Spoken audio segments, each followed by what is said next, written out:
C'est parti, c'est lancé. Là, vous êtes à l'enregistrement. Jambo à tous. Jambo à toutes. Jambo.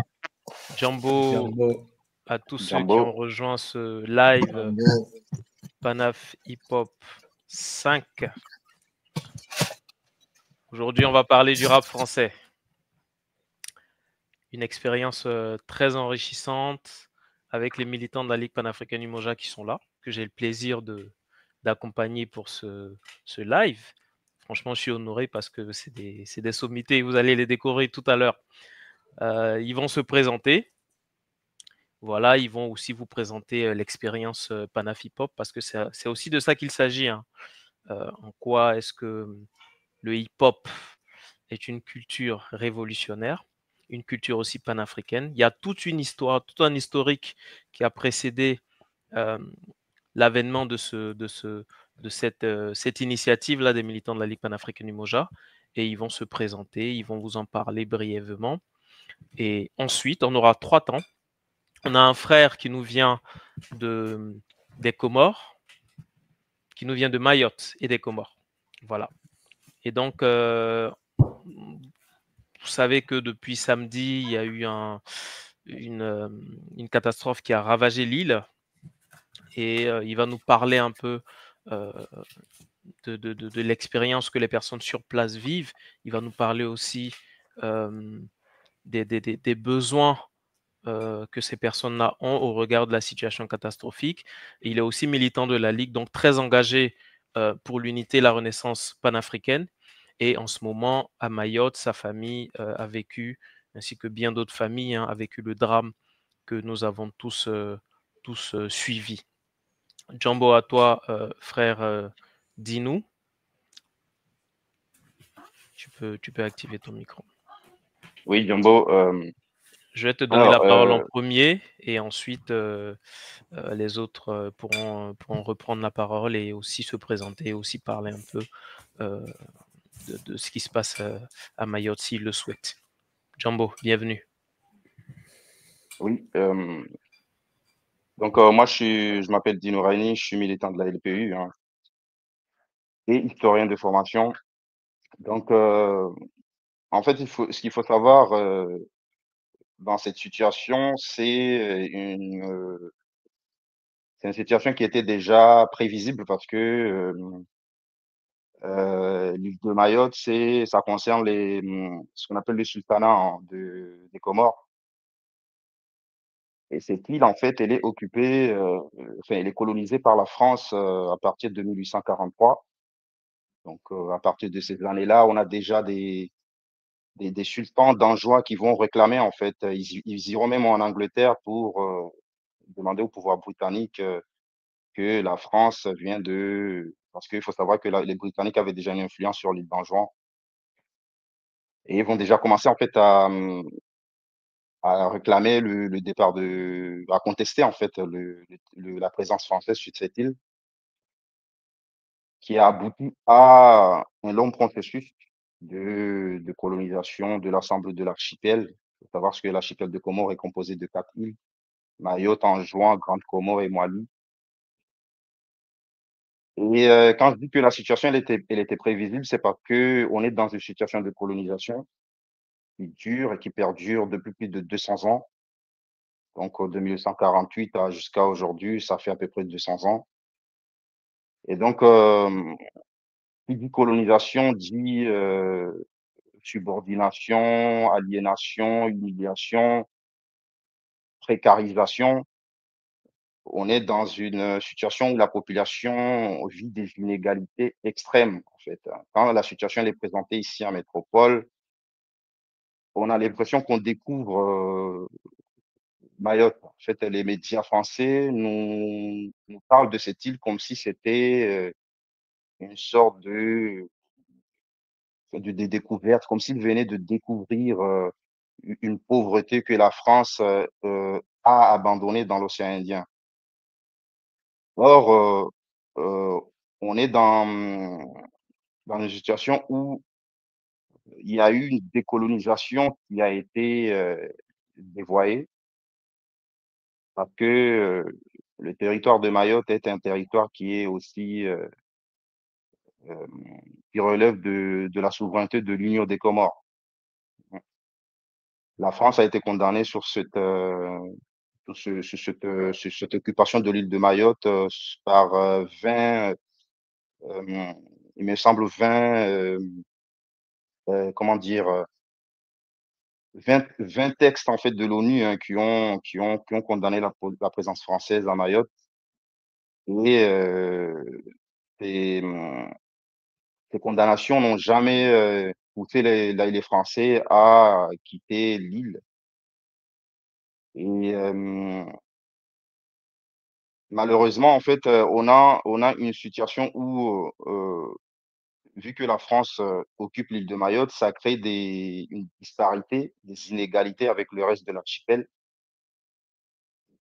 Et comme ça crée des inégalités, on a une population qui vient s'amasser dans l'agglomération de Mamoudzou. Donc, ces populations qui viennent s'amasser dans l'agglomération de Mamoudzou, elle est précarisée, criminalisée, taxée par les autorités françaises. Il faut savoir que la France a installé, en fait, a mis en place un visa d'entrée à Mayotte. Les ressortissants qui sont dans l'autre partie de l'île d'Anjouan, quand ils veulent se rendre à Mayotte, ils sont obligés de présenter un visa qui est impossible à avoir. Donc, c'est tout un parcours de combattant pour rentrer à Mayotte. C'est une sorte de bunker, en fait. Ils essaient de bunkeriser l'île. On a tout un système de régulation, de contrôle, de surveillance autour de Mayotte. Et les populations qui vivent sur le territoire, en fait, de Mayotte, la plupart n'ont pas des papiers français, en fait. Donc, quand vous allez à Mayotte, vous allez tout de suite voir ce qui va vous étonner, pardon. Ça sera tout simplement la chasse à l'homme, en fait, hein. Vous allez voir des policiers aux frontières, des CRS à l'époque, qui sont en train de courir après des hommes pour les arrêter, les menotter, les mettre dans des fourgons pour les embarquer, en fait. Donc, on a un système qui est un système colonial qui, euh, qui ne respecte pas ni droit international, ni le droit français lui-même, en fait. Hein. La France ne respecte même pas son droit là-bas. On fait croire que c'est le territoire de la République, que les gens ont les mêmes accès aux droits, mais le niveau de vie de là-bas, déjà, ça n'a rien à voir avec la métropole parce que les salaires sont inégaux. Hein. D'ailleurs, il y a un historien, enfin un journaliste plutôt, qui vient d'écrire un ouvrage qui présente là en ce moment qu'il y aurait une colonisation consentie entre la France et l'île de Mayotte. Donc, il parle un peu de situations d'inégalité extrême entre la population métropolitaine et la population locale. Donc, toutes ces inégalités-là ont formé ce que je peux appeler un cocktail, en fait, qui allait exploser, quoi, et qui attendait simplement l'arrivée d'un cyclone pour que les populations soient désemparées.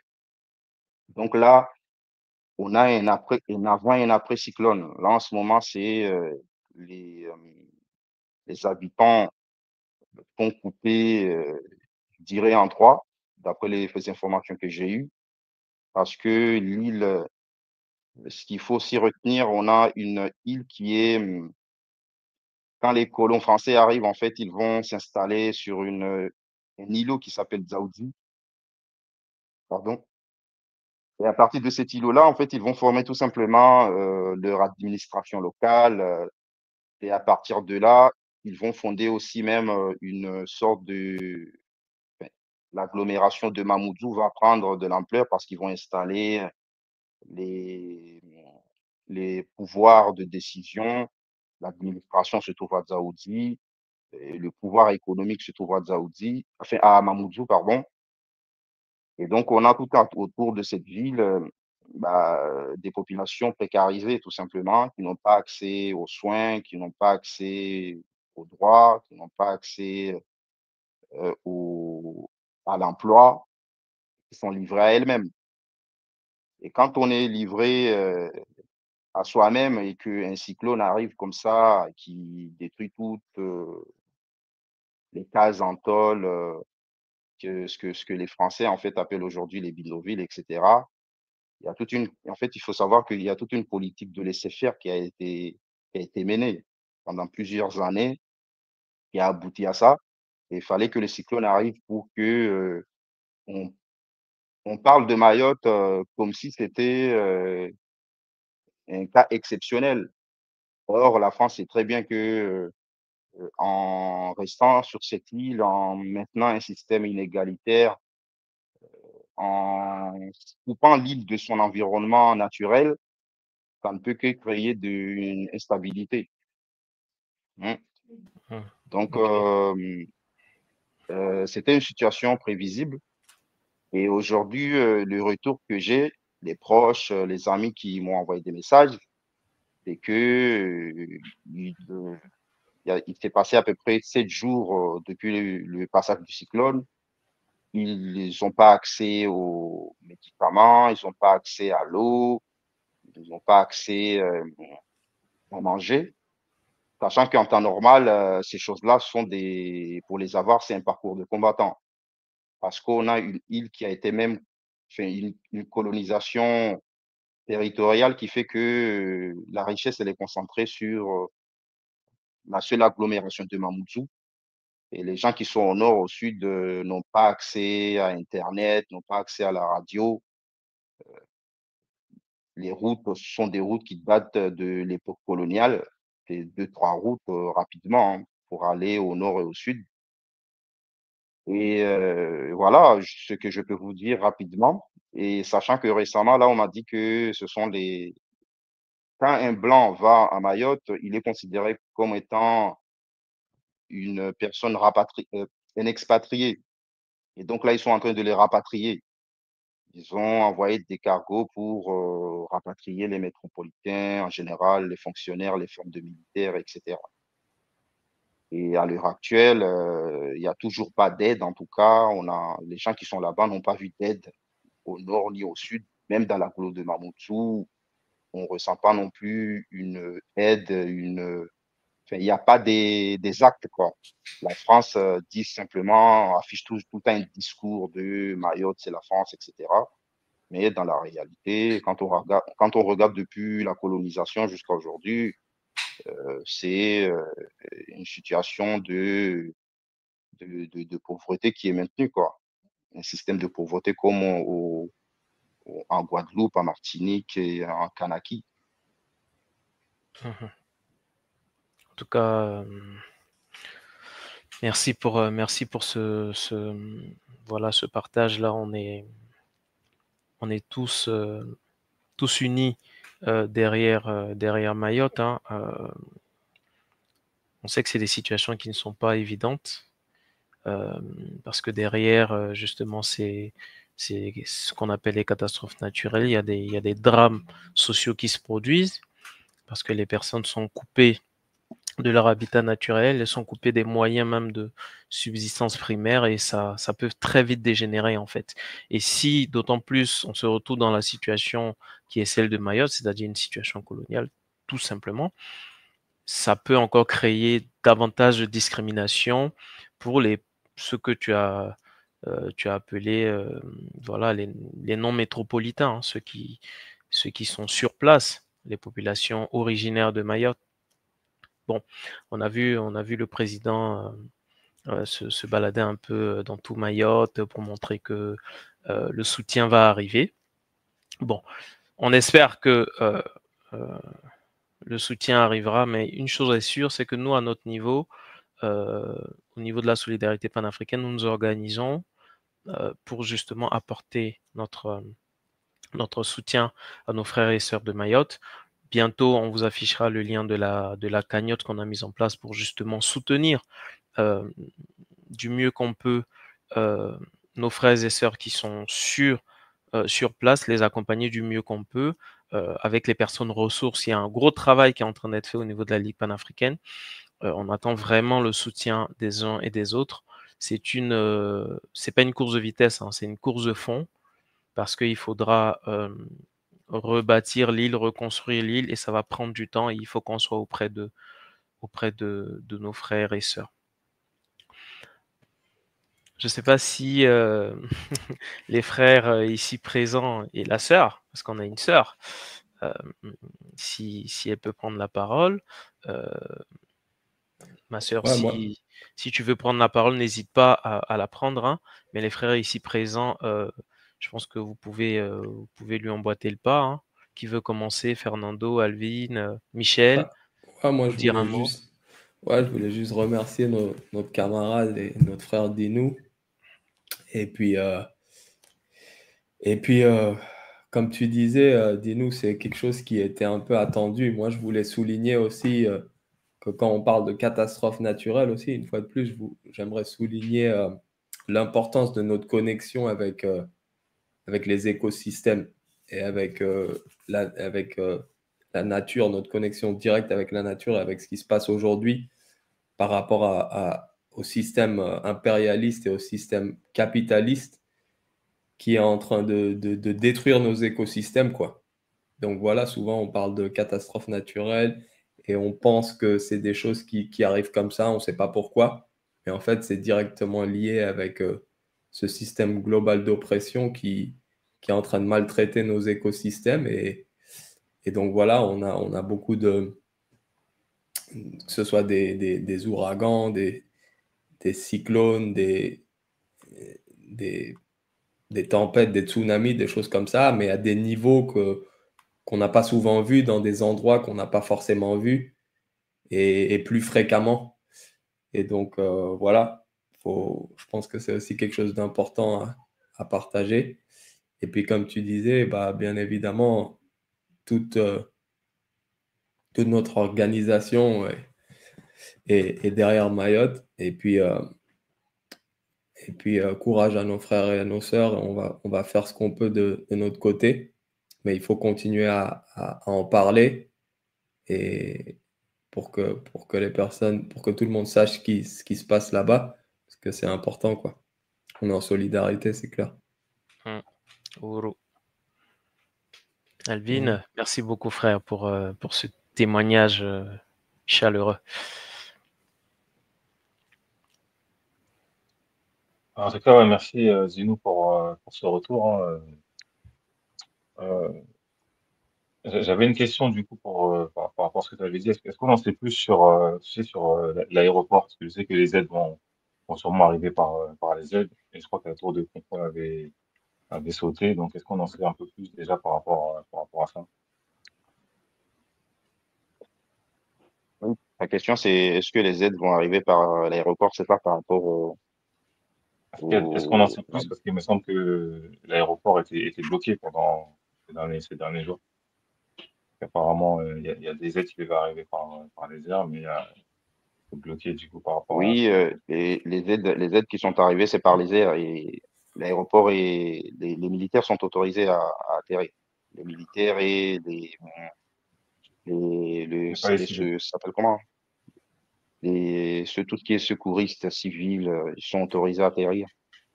Et là, l'arrivée de Macron aujourd'hui, je crois il a apporté avec lui, soi-disant, une aide de je sais pas combien de tonnes. Donc, tout ce qu'il dit, militaire, autorités françaises, sont autorisés à terre. Et aussi, j'ai entendu que le port, il est pas endommagé. Donc, il y a quand même aussi des vivres qui vont arriver par le port. Et concernant la réparation de l'aéroport, la tour de contrôle, je crois qu'ils l'ont annoncé, qu'ils vont, c'est peut-être, si j'ai bien entendu, hein, parce que je l'ai écouté, le ministre Retailleau, quand il était à La Réunion, il avait annoncé que ça sera réparé dans les 3 mois à venir. Mhm. Quoi qu'il en soit, la situation actuellement sur place est difficile. Voilà, j'ai vu un peu les gens ont du mal à accéder à tout ce qui est produit de première nécessité. C'est véritablement les situations Oui, non, c'est classiques la qu'on connaît, catastrophe, hein, ouais. lorsqu'on a une catastrophe. Et c'est comme toujours dans la vision globale du système, du système capitaliste. Hein. Les personnes qui sont au plus bas de l'échelle, c'est-à-dire les personnes les plus précarisées, vont subir davantage le poids de cette catastrophe-là. C'est pourquoi nous, en tout cas, on se mobilise pour être à notre niveau auprès de ces frères et sœurs, de nos frères et sœurs, pour justement leur apporter un minimum de dignité. On fait de notre mieux. Merci en tout cas, Dino, pour ce témoignage. Ça permet aussi d'avoir des nouvelles fraîches de là-bas. Et en tout cas, moi, mon message, c'est ne lâchez rien. Je sais que c'est des populations qui sont très fortes, très résilientes, qui sont habituées à se battre, à ne pas lâcher. Nous, on est là. Qu'elles sachent que, en tout cas, au niveau de la Ligue panafricaine, au niveau de la diaspora, on est là. On est là avec elles. On prend de leurs nouvelles régulièrement. On s'organise pour justement pouvoir les soutenir du mieux qu'on peut. Et j'en profite pour en appeler à toute la communauté panafricaine de se mobiliser, de faire parler en tout cas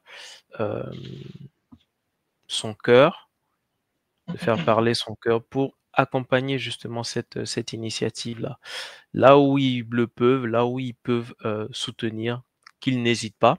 Nous, en tout cas, au sein de la Ligue, on s'organise pour le faire. S'ils veulent rejoindre l'aventure au niveau de la Ligue panafricaine, qu'ils n'hésitent pas à nous contacter via nos réseaux. On est très disponible, on leur donnera les informations. Je pense que Dino aussi, tu es un point de contact de cette initiative-là. Donc, tu seras aussi à l'écoute des personnes pour les aiguiller vers les points de dépôt et leur donner les informations, n'est-ce pas? Oui, tout à fait. On a mis en place, on a mis en place une cagnotte, sachant que je serai avec d'autres associations sur place à La Réunion, celui de La Réunion, pour pouvoir récolter des marchandises, des vivres, tout ce qui peut être utile et essayer de les expédier assez rapidement. En tout cas, force à toi, toi qui as de la famille sur place.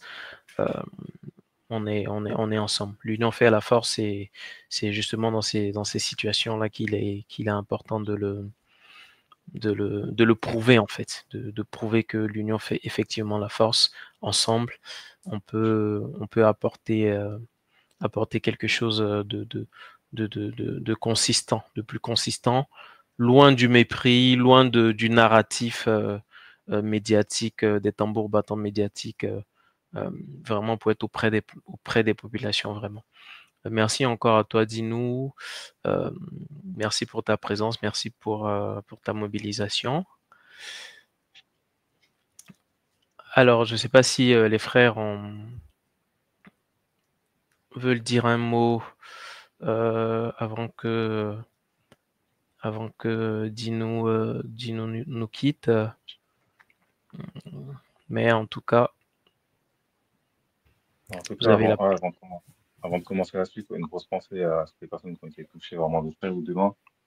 Parce que c'est passé là à Mayotte, c'est vraiment compliqué.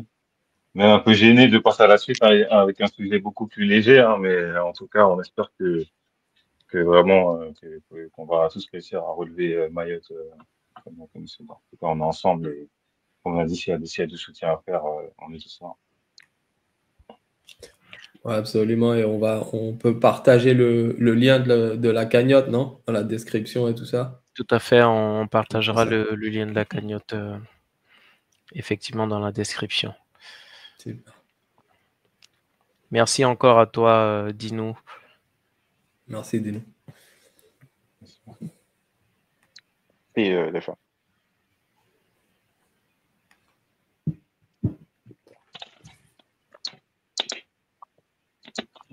Alors, je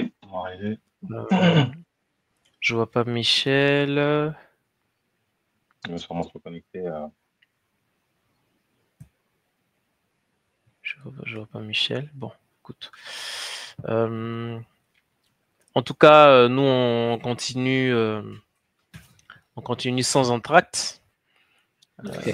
Avec oui, on va attaquer directement sans entracte avec le sujet du live, en tout cas le live du jour qui est Panaf Hip Hop, le rap français. Donc on a Alvin qui est déjà là.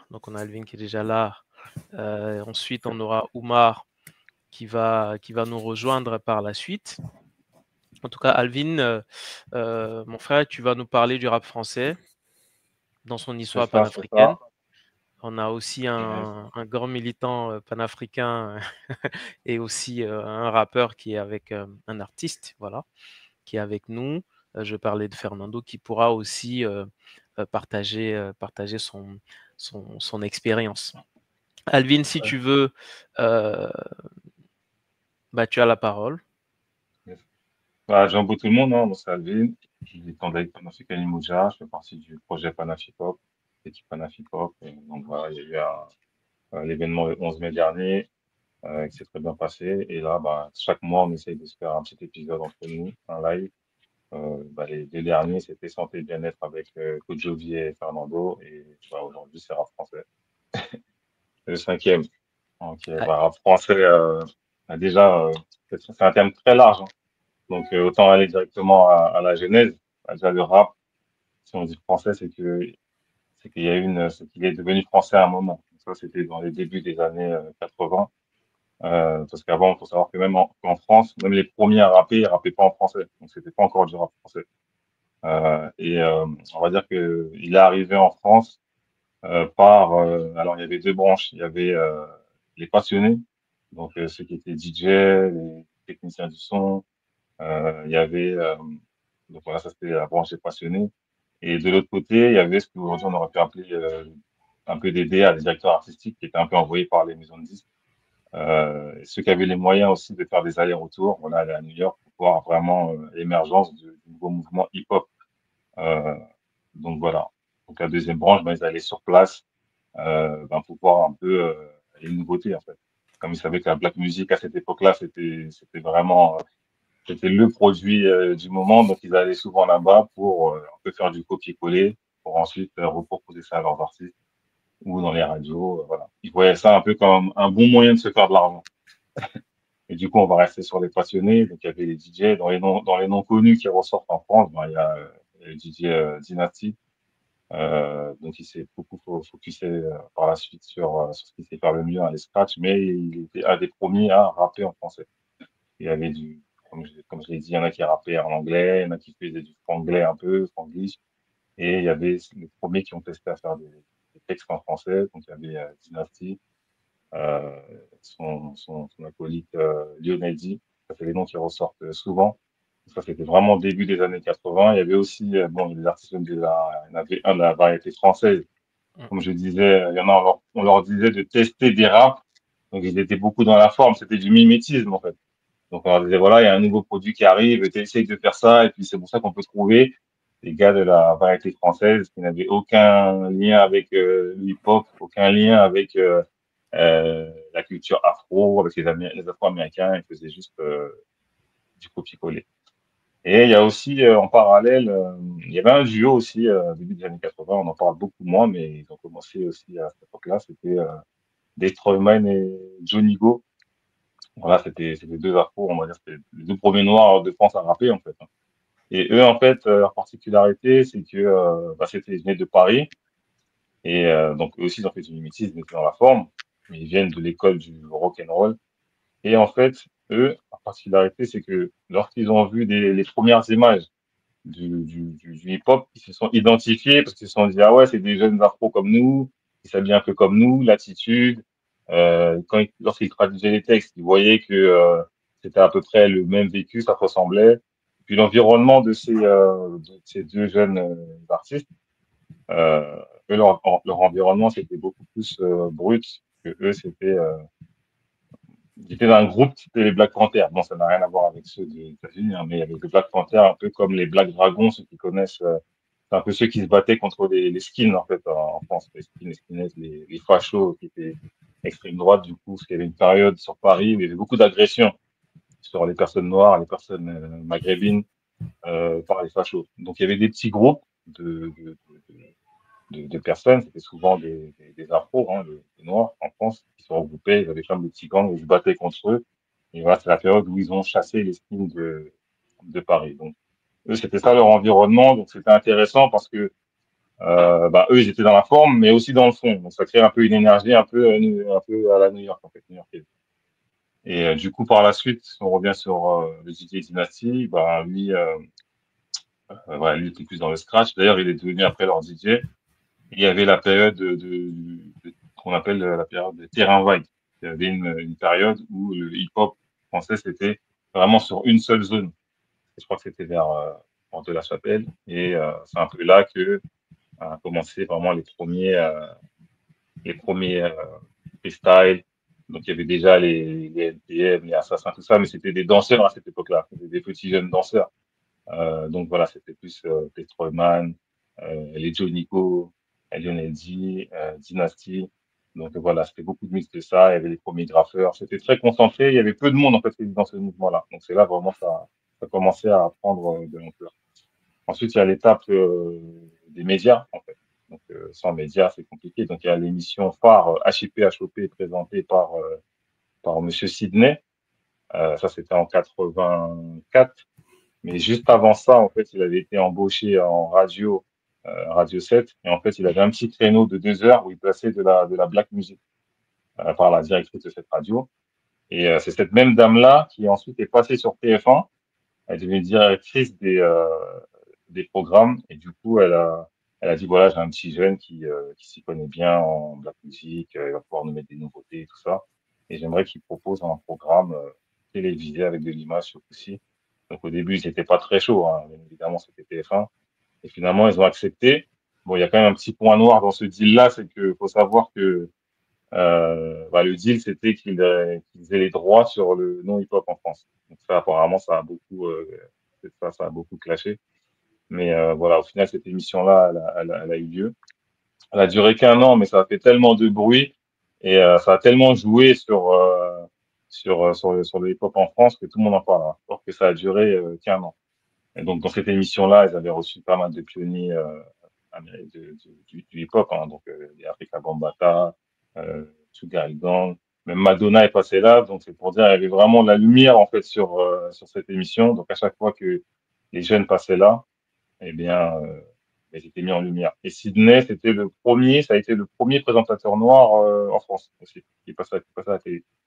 Donc voilà, et à côté de ça, il était artiste, DJ, et puis il donnait aussi des cours de danse. Donc lorsqu'il a eu son émission en 84, il a pu faire venir tous ces b-boys, voilà, les graffeurs. Donc c'est là où après toute la jeunesse a pu voir vraiment en image un peu plus en détail ce qu'est le hip-hop. En fait. Tout à fait. Et voilà, ça a duré qu'1 an. Et ensuite, bon, ça a duré qu'1 an, mais après il y a eu d'autres radios, un peu les radios libres. Il y a eu aussi une autre émission plusieurs années après sur M6, c'était Rapline, entre-temps il y avait Radio Nova. Donc c'est là qu'il y a eu une licence des rappeurs bien connus comme les MC Solar. Donc voilà, encore un autre visage du rap français. Donc MC Solar, un grand rappeur qui venait décomplexer avec ses habits africains, tout ça, dans son identité, il la mettait en avant. Donc c'est là aussi que ça commençait vraiment ça. Donc ça, c'était vraiment au début des années 90. Et puis après, il y a eu, entre-temps, il y a eu bien sûr, il y a eu Assassin, Groupe Assassin, avec Solo et Rock'n Squad. Il y a eu, qui encore, il y a eu NTM. IAM, ça a été, je pense, ceux qui ont fait les premiers textes vraiment solides en rap français. Et ensuite, les autres, comme la barre était haute, les autres ne pouvaient que suivre. C'est comme ça un peu qu'il y a eu l'élimination et que le rap français est devenu ce qu'il est devenu par la suite.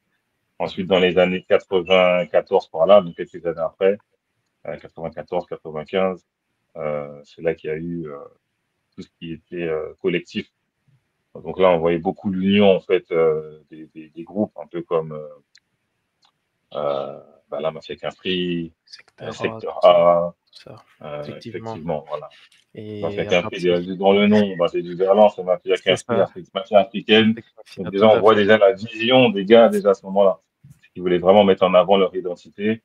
Et la vision était bien large parce que dedans, ils commençaient déjà un peu à mixer. Il y avait des gens d'un peu partout à l'intérieur, hein, que ce soit l'Afrique noire, Maghreb, les Antilles. Ils avaient déjà une vision où ils avaient compris que c'était l'union qui allait faire la force pour mieux avancer. Et ça a très bien marché pour eux. On a vu aussi avec, comme on a dit, le secteur A, les groupes comme ça, Nsopapu, voilà, ils ont passionné. Il y a eu plein de groupes, Psychiatre de la rime, voilà, c'était vraiment l'époque où ces rappeurs-là, ils mettaient leur réalité d'enfants leurs parents, parce que leurs parents, en fait, souvent, ils venaient en France pour travailler. Donc, eux, ils rappaient cette réalité, on pouvait vraiment être dans une immersion juste en écoutant du rap français.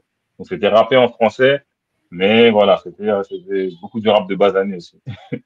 Donc, donc voilà. Au Et final, puis, ça reste, comme tu dis, comme tu dis, c'est du rap de base année, mais au final, ça reste une musique et une culture, on va dire en grosso modo, un art qui est proche de ces populations-là, parce que c'est elles qui, on va dire dans l'Occident global, font l'expérience d'une vie de précarisation, de discrimination, et donc forcément à l'intérieur de ces groupes sociaux-là émerge un courant musical. Là, tu as parlé de secteur A, Mafia King Free. C'est des musiques qui sont très dures à un moment donné pour dénoncer le système, comme on le dit. Et à partir de ce moment-là, on peut dire que le rap devient une expérience nouvelle. On va sortir vraiment du rap qui sert à s'amuser, non pas que ce soit une critique, parce que ça aussi, ça fait partie du rap, mais on sort de ce, on va dire, de ce moment-là où le rap sert vraiment à amuser, à distraire, à voilà, se détendre, à un rap beaucoup plus engagé, beaucoup plus dur, comme pour dire trop c'est trop, il est temps que les choses changent. Moi j'aime beaucoup cette partie du rap là, parce que c'est là que je découvre le rap, personnellement le rap français. Et avec un son comme La Guerre, c'est la guerre. Moi, quand j'entends ça, je dis, ouais, c'est chaud, ils vont brûler la France. Alors que non, alors que non. Le rap reste un contrepoids social pour justement éveiller les consciences, donc éveiller aussi ceux qui gouvernent nos pays, donc ceux qui gouvernent le pays. Et c'est en cela que pour moi, le rap français, il reste une thérapie, une bien véritable sûr, thérapie sociale, les sociale, tout en restant bien ouais. sûr une expérience ludique, hein, parce que les Oui, basses, la vibes, le style de rap, le verlan, tout ça, ça ça reste de reste l'art. aussi, ça reste de l'art, très artistique. Franchement, Fernando, je vois que tu commences à sourire, tu Non, voulais. moi, je suis dedans, franchement. Merci, frère, parce que tu as bien élaboré un peu sur l'histoire et en même temps, on apprend et puis on se rappelle de quelques trucs, ça fait plaisir. Ouais, Moi, je trouve que vraiment, ce qui est fort dans la culture hip-hop, c'est ça, c'est ce mélange entre, tu vois, la rue, le verlan, le graffiti, la rue, tout ça, et la culture afrocentrée et africaine. Et c'est ça ce qui donne notre culture. Et je pense que tu as parlé de deux frères au tout début, là, qui s'identifiaient au rappeur Quinry parce qu'ils voyaient un peu comment il s'appelait. Tu as dit deux. et alors, il y avait Destroyman et Johnny Ouais, Go. On les ouais, séparément, mais ils voilà, ont vraiment commencé à la même période que Dynasty et voilà. Mélodie, tu vois. Voilà, bah C'est ça, les tu vois, premiers ça m'a rappeurs. parlé parce que moi, quand je suis rentré dans l'hip-hop, quand j'étais un petit jeune, c'était par rapport à ça aussi. Je voyais les gars, tu vois, et le hip-hop, c'est ça. C'est pour ça que aujourd'hui, c'est partout dans le monde parce que les jeunes frères, parce que c'est ça le hip-hop en fait, c'est être fier d'être soi-même, tu vois, ne pas avoir peur d'être qui tu es et reconnaître qui tu es, reconnaître tes racines, tes ancêtres et valoriser ta personne et ce que tu fais et où tu vis et d'où tu viens, etc. Et donc, c'est pour ça que ça nous parle, peu importe où on est dans le monde, Mm. ça nous parle. Et c'est ça, le hip-hop, ça naît dans la diaspora, c'est des enfants de l'Afrique dans la diaspora et qui sont prêts à représenter à se représenter eux-mêmes, à représenter leur descendance, à représenter leur peuple. Et, Et c'est ça, hein. Moi, c'est ça qui m'a connecté à la culture. Et quand j'en entends parler comme ça, bah, ça fait plaisir parce qu'on se reconnaît aussi dans les anciens, etc.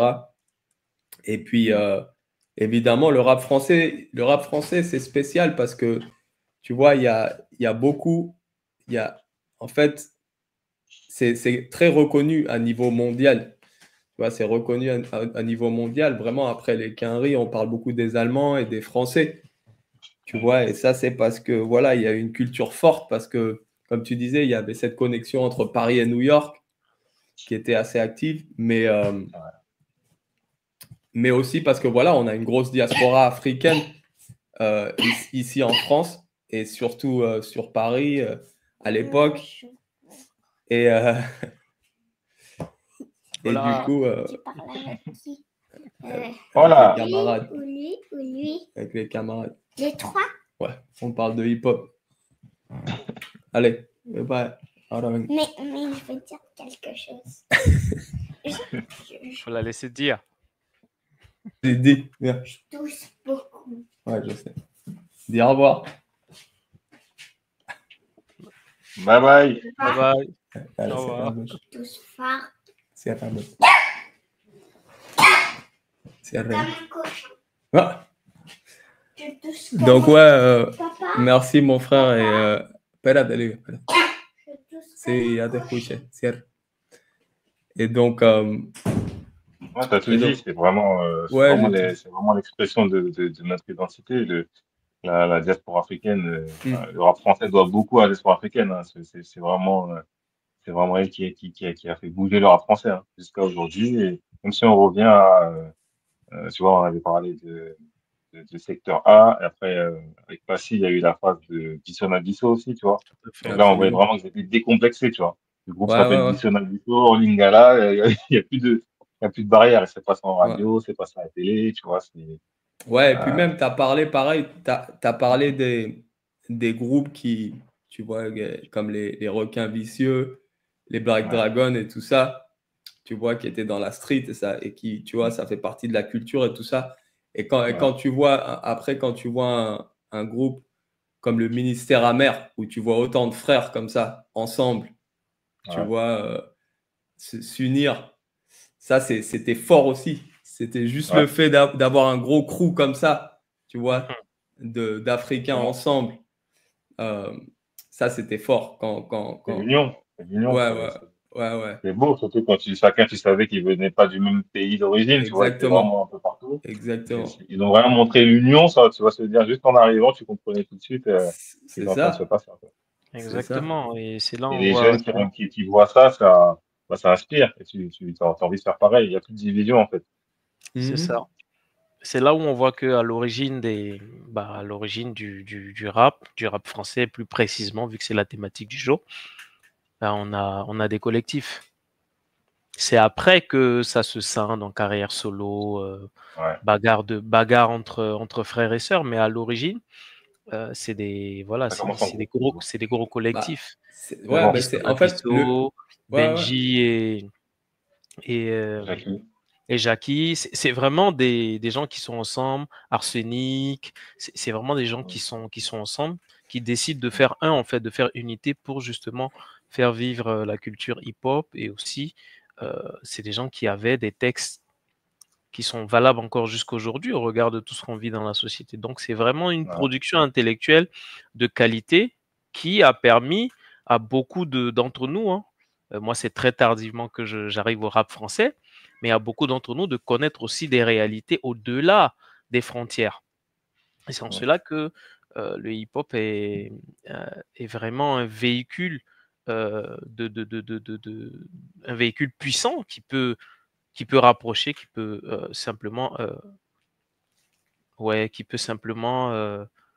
rapprocher les peuples, rapprocher des frères et sœurs qui sont un peu de l'autre côté outre-Atlantique, rien qu'avec cette musique-là. Michel, merci de nous avoir rejoints. Tu as un petit effet flashy. Tout ça, c'est le hip-hop. Vintage. Tout ça, c'est le hip-hop. Vintage. C'est un Ça, film. c'est portable cassé, ouais. Bienvenue, mon frère. Merci, merci. On va dire c'est Ouais, un mythe, Michel. J'ai écouté tout ce que vous avez dit, c'est très, très intéressant. C'est vrai que moi, le hip-hop, j'ai connu dans les années 80. C'est pour moi les premières références à nos origines, à notre histoire. Par exemple, un des premiers textes que j'ai entendu parler sur l'esclavage, c'était un texte d'Ayam. À l'époque, c'était Shuriken qui avait fait un texte qui s'appelait Tam Tam d'Afrique. C'était un premier texte qui parlait de l'esclavage. Il y avait aussi le lien avec les noms qu'avaient choisi les artistes. Par exemple, on avait un artiste qui est un Camerounais qui s'appelait Ménélique. Du coup, ça nous obligeait à chercher pourquoi je trouvais ce nom et donc chercher l'histoire. Les gars d'Ayam, bon, ils ont fait vraiment des références à Cheikh Anta Diop avec Shuriken, Akhenaton, tous les noms qui venaient de l'Égypte en fait. Donc ce rapport avec l'Égypte est vraiment lié avec les théories et les thèses de Cheikh Anta Diop. Donc tout ça, quand on était jeune, c'était la première fois que nous on entendait ça, et du coup ça nous a obligés d'aller chercher dans les livres qui étaient ces gens, qui étaient ça. Cheikh Anta Diop, j'ai connu grâce à Ayam. J'ai connu par exemple Amical Cabral grâce à un morceau de Jackie Deneg Marron qui avait fait un groupe du Cap Vert et tout. Donc il y a plein de gens qu'on a connus, même France Fanon, tous ces gens-là, on les a connus, ça nous a ouvert l'esprit grâce au rap. Voilà. Donc c'est en ça que je trouve le rap qui était puissant. Et puis il y avait aussi dans le rap une espèce de désir de créer un monde parallèle, avec toujours ces hommages avec la mafia, avec tous les films sur la mafia, qui étaient très intéressants, notamment un mec comme Stomy Bugsy du secteur 1. Il fait beaucoup de références au film Le Parrain, au film Casino, au film Scarface. Alors Scarface, c'est un film qui, pour les gens des années 70, a marqué les mecs des années 70. Donc tous les mecs qui ont voulu faire du business, Scarface était la référence. Donc il y a eu tous ces films. Voilà, il y a aussi Oxmo Puccino qui parlait de Black Mafia, une mafia noire.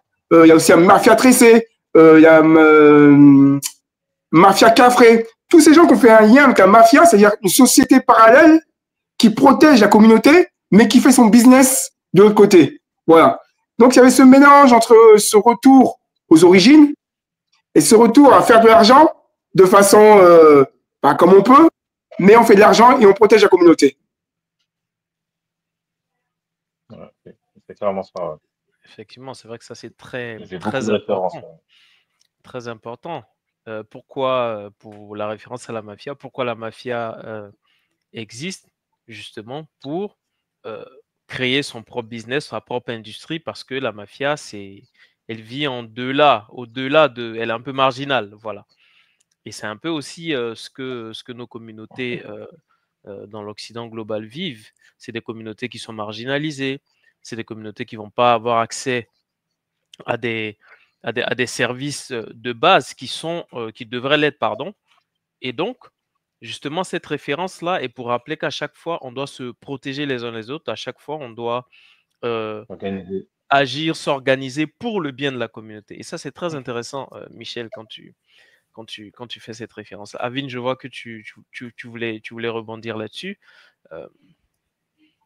Non, en fait, j'avoue, j'avais pas tout de suite fait le lien avec Mafia, mais ça, c'est la génération de Michel.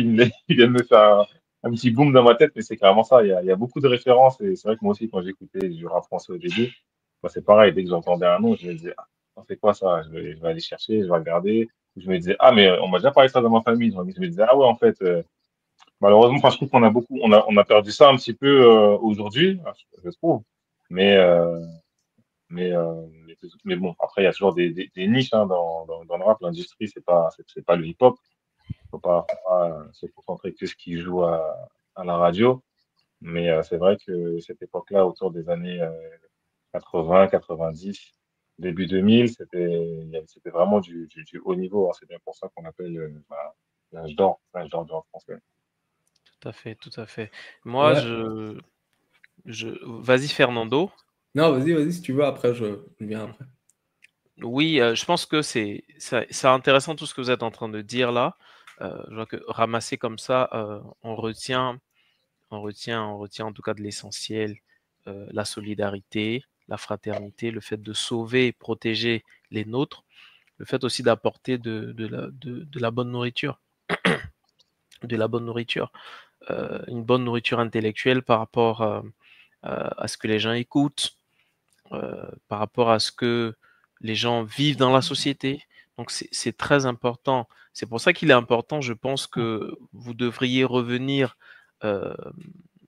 sur l'expérience Panaf Hip Hop pour représenter, on n'en a jamais assez, hein, je le dis toujours, la répétition est pédagogique. Ceux qui nous découvrent aujourd'hui, ceux qui découvrent aujourd'hui le Panaf Hip Hop, c'est quoi pour eux, c'est quoi le Panaf Hip Hop en fait? Je pense qu'il est important de leur expliquer ça. Fernando? Ouais. Je voulais vite fait rebondir sur ce que tu disais tout à l'heure, justement, Vano, quand tu parlais un peu des groupes, tu vois, des crews. Genre comment dans le hip-hop, il y avait beaucoup de crews et ils étaient formés comme ça. Et puis après, il y a eu les individualités. Je pense que c'est important de noter ça parce que on voit comment, en vrai, le hip-hop, ça a toujours été un truc de crew, de notre tribu, de notre famille, tu vois, justement, de ça, c'est ça. Quand les gars, ils commençaient, en général, à l'époque, comme dans le hip-hop, il y a plusieurs éléments. Il n'y a pas que les rappeurs, il y a les DJ, il y a les b-boys, il y a les artistes, ceux qui font le graffiti. Il y a tout ça, il y a plusieurs éléments qui font partie de la culture. Donc, ils avaient toujours plusieurs gars dans le crew qui faisaient plusieurs choses. Et en fait, c'est vraiment l'industrie qui a tué ça, qui a créé l'individualisme qui fait partie de cette culture occidentale. Et les gars, ils ont commencé à se dire, bon, si on est moins, on gagne plus d'argent. Si je rappe tout seul, s'il y a juste moi, je garde tout le cachet. Ou si on n'est que deux, c'est mieux pour nous, tu vois. Et puis les autres éléments ont commencé à partir aussi parce que c'était plus facile de commercialiser le rappeur. Parce que voilà, je sais que quelques historiens du hip-hop aussi disent que c'était moins difficile de corrompre les autres éléments par rapport à ça, que les autres éléments sont restés plus révolutionnaires que le rap, que la parole, parce que la parole est tout de suite partie dans les choses commerciales, dans le champagne, dans les trucs comme ça, alors que les autres éléments de la culture, par exemple, dans les tags, on voit toujours le jour d'aujourd'hui, dans les graffitis, c'est souvent toujours des messages révolutionnaires quand on voit des trucs dans la rue. On voit Free Palestine, on voit des trucs comme ça. Toujours. Alors que dans le rap, aujourd'hui, on ne voit pas ça dans le mainstream, quoi. On voit beaucoup moins ça. Donc voilà, c'est aussi des choses comme ça qui sont intéressantes de souligner. Et voilà, mais pour revenir à ce que tu disais, mon frère Panaf Hip Hop, on est heureux d'être ici, là, avec le live numéro 5. Et merci à tous d'être avec nous. Comme disait notre frère Alvin, le dernier live numéro 4, c'était santé et bien-être, le 10e élément de la culture hip-hop. Avant ça, on a fait la déclaration de paix, n'est-ce pas? On a fait la déclaration de paix. Et notre premier live, il me semble que c'était justement ça. Notre premier live, c'était, on a commencé en août et c'était exactement justement ça, Panaf Hip Hop. On a parlé un peu de notre premier événement. Et voilà, Panaf Hip Hop, justement, ça a été créé au sein de notre organisation, de la Ligue panafricaine Umoja, pour ramener l'essence de la culture hip-hop, de ce qu'est réellement le hip-hop. Ça a été un peu perdu au fil des années, avec la commercialisation du rap, avec l'industrie de la musique, etc. Et il faut comprendre que le hip-hop fait partie de notre culture en tant qu'Africain. C'est une culture révolutionnaire et panafricaine parce que c'est une culture tout simplement qui est née par les enfants de la diaspora africaine. Elle a été créée par les enfants de la diaspora africaine à New York dans les années 70. Et c'est vraiment une période où la diaspora africaine était vraiment présente à New York. Elle l'est toujours, mais à ce moment-là, au Bronx et partout à New York d'ailleurs, à Brooklyn, partout, elle était vraiment, vraiment présente, la diaspora africaine. Et donc, dans des conditions très difficiles. Et donc, ça a été une manière de s'exprimer pour les jeunes Africains là-bas. Quand je dis africain, c'est afrodescendant, d'un peuple africain et afrodescendant de partout dans le monde. Hein. Et comme on le reconnaît dans le panafricanisme. Et donc, justement, voilà, ça a été une manière de s'exprimer et une manière de revendication et aussi de rébellion. Parce que quand on rentre dans des textes et surtout au début de la culture, beaucoup de personnes qui étaient liées au hip-hop faisaient aussi partie de d'organisation militante.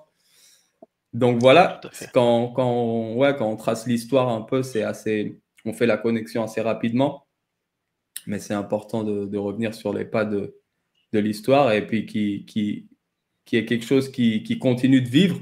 Maintenant, aujourd'hui, c'est un peu plus difficile, il faut aller chercher dans l'underground, comme on dit, mais ça a toujours été quelque chose, une culture pour le peuple, par le peuple, et surtout pour nous, les Africains et les Afro-descendants.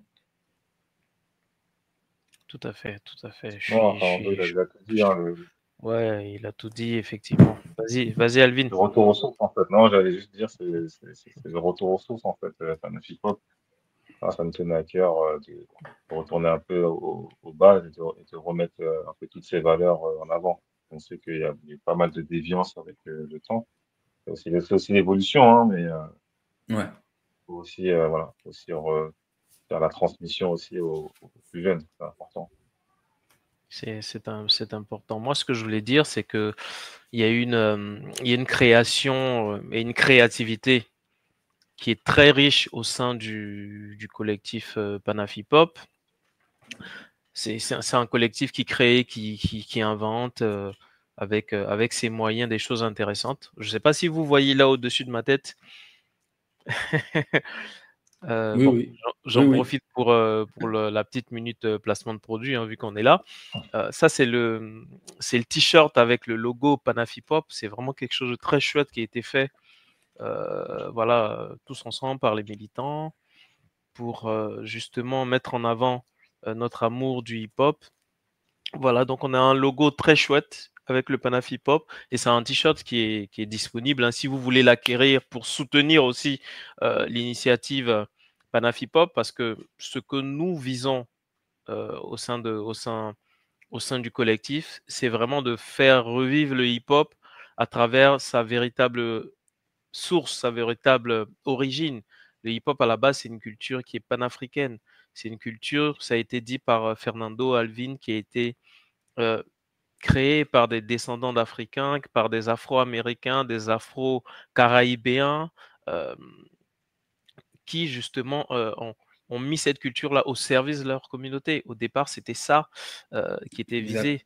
Et donc, lorsque le hip-hop est né dans les années 73, l'objectif derrière, c'était de faire une collecte de fonds pour la rentrée scolaire. Donc, derrière cette créativité-là, il y a toujours un projet communautaire pour la communauté et c'est ce que nous on fait. Donc, ce t-shirt, je ne vous donnerai pas le prix, vous irez voir sur, sur notre page Panafi Pop France et Mais on va mettre le lien, tu vas mettre le lien est lien dans la l'OASO, bien description. sûr. Je vais mettre le lien. Vous allez le voir, il est vraiment accessible, hein, pour soutenir en tout cas la dynamique. Et il est magnifique quand même, faut le dire. Il est magnifique. Il est magnifique, hein, franchement. Vraiment. Ouais. Non, et Voilà. un autre truc que j'aimerais vite fait dire, c'est que aussi, là, on parle vraiment de la partie culturelle du truc, c'est-à-dire non musicale. Mais quand on parle de la partie musicale du hip-hop aussi, pareil, il faut comprendre que pareil, le hip-hop, ça vient directement du reggae roots, ça vient directement de l'afrobeat, ça vient du jazz, ça vient de toute la musique africaine et afrodescendante. C'est de là directement que ça vient le hip-hop musicalement quand on entend les sonorités, les drums, tout ça. Donc, non, il n'y a pas de doute. Donc, voilà quoi. Tout à fait. Avant de passer à, j'ai envie de dire à la suite, parce qu'on a, Il y a Oumar et Michel on qui a sont en Omar coulisses. qui nous a rejoint. Notre invité C'est ça, spécial. notre invité. Voilà, il est en train de Michel monter. aussi est là, il semble. Tout à fait. Et moi, j'aime bien, avant de présenter notre invité, j'aimerais bien on se délecte un peu d'un petit morceau, histoire de faire une petite entracte avant d'attaquer. Hein, si vous êtes d'accord, hein. C'est pour faire connaissance avec l'invité un peu ou? Tout à fait, tout à fait. Ok, c'est bien ça. Ouais, Tout à moi j'aime fait. ça. J'aime ça. Donc forcément, je vais mettre ma favorite, hein. Ah, on connaît C'est déjà. un peu la dictature, mais je vais mettre ma favorite, hein. Donc on revient après la pause. Yes. Remettre au début. Voilà.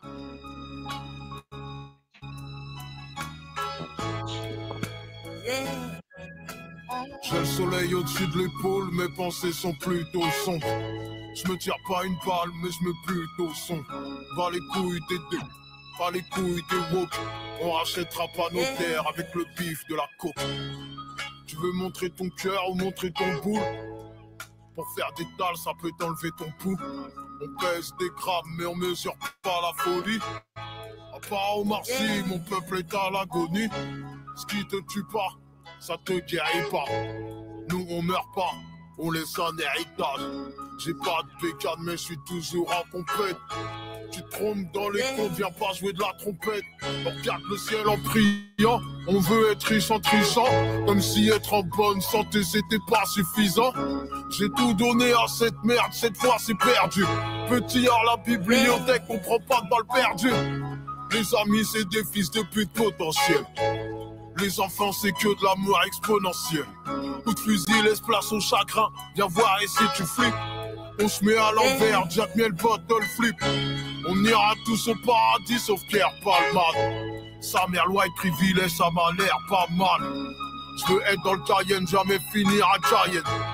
J'ai pas niqué ma vie mais je peux niquer la tienne. Fais passer le message qu'il y aura pas de message.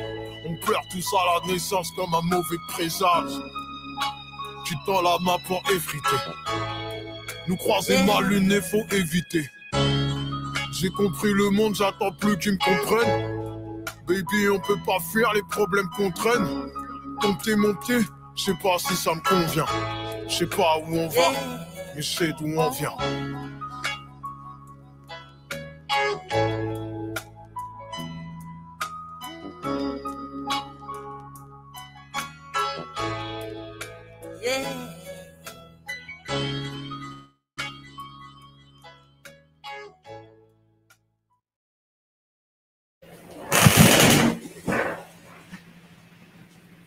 Ouais, j'aime beaucoup ce morceau, moi aussi. Hein. C'est fort. Yes, c'est du lourd.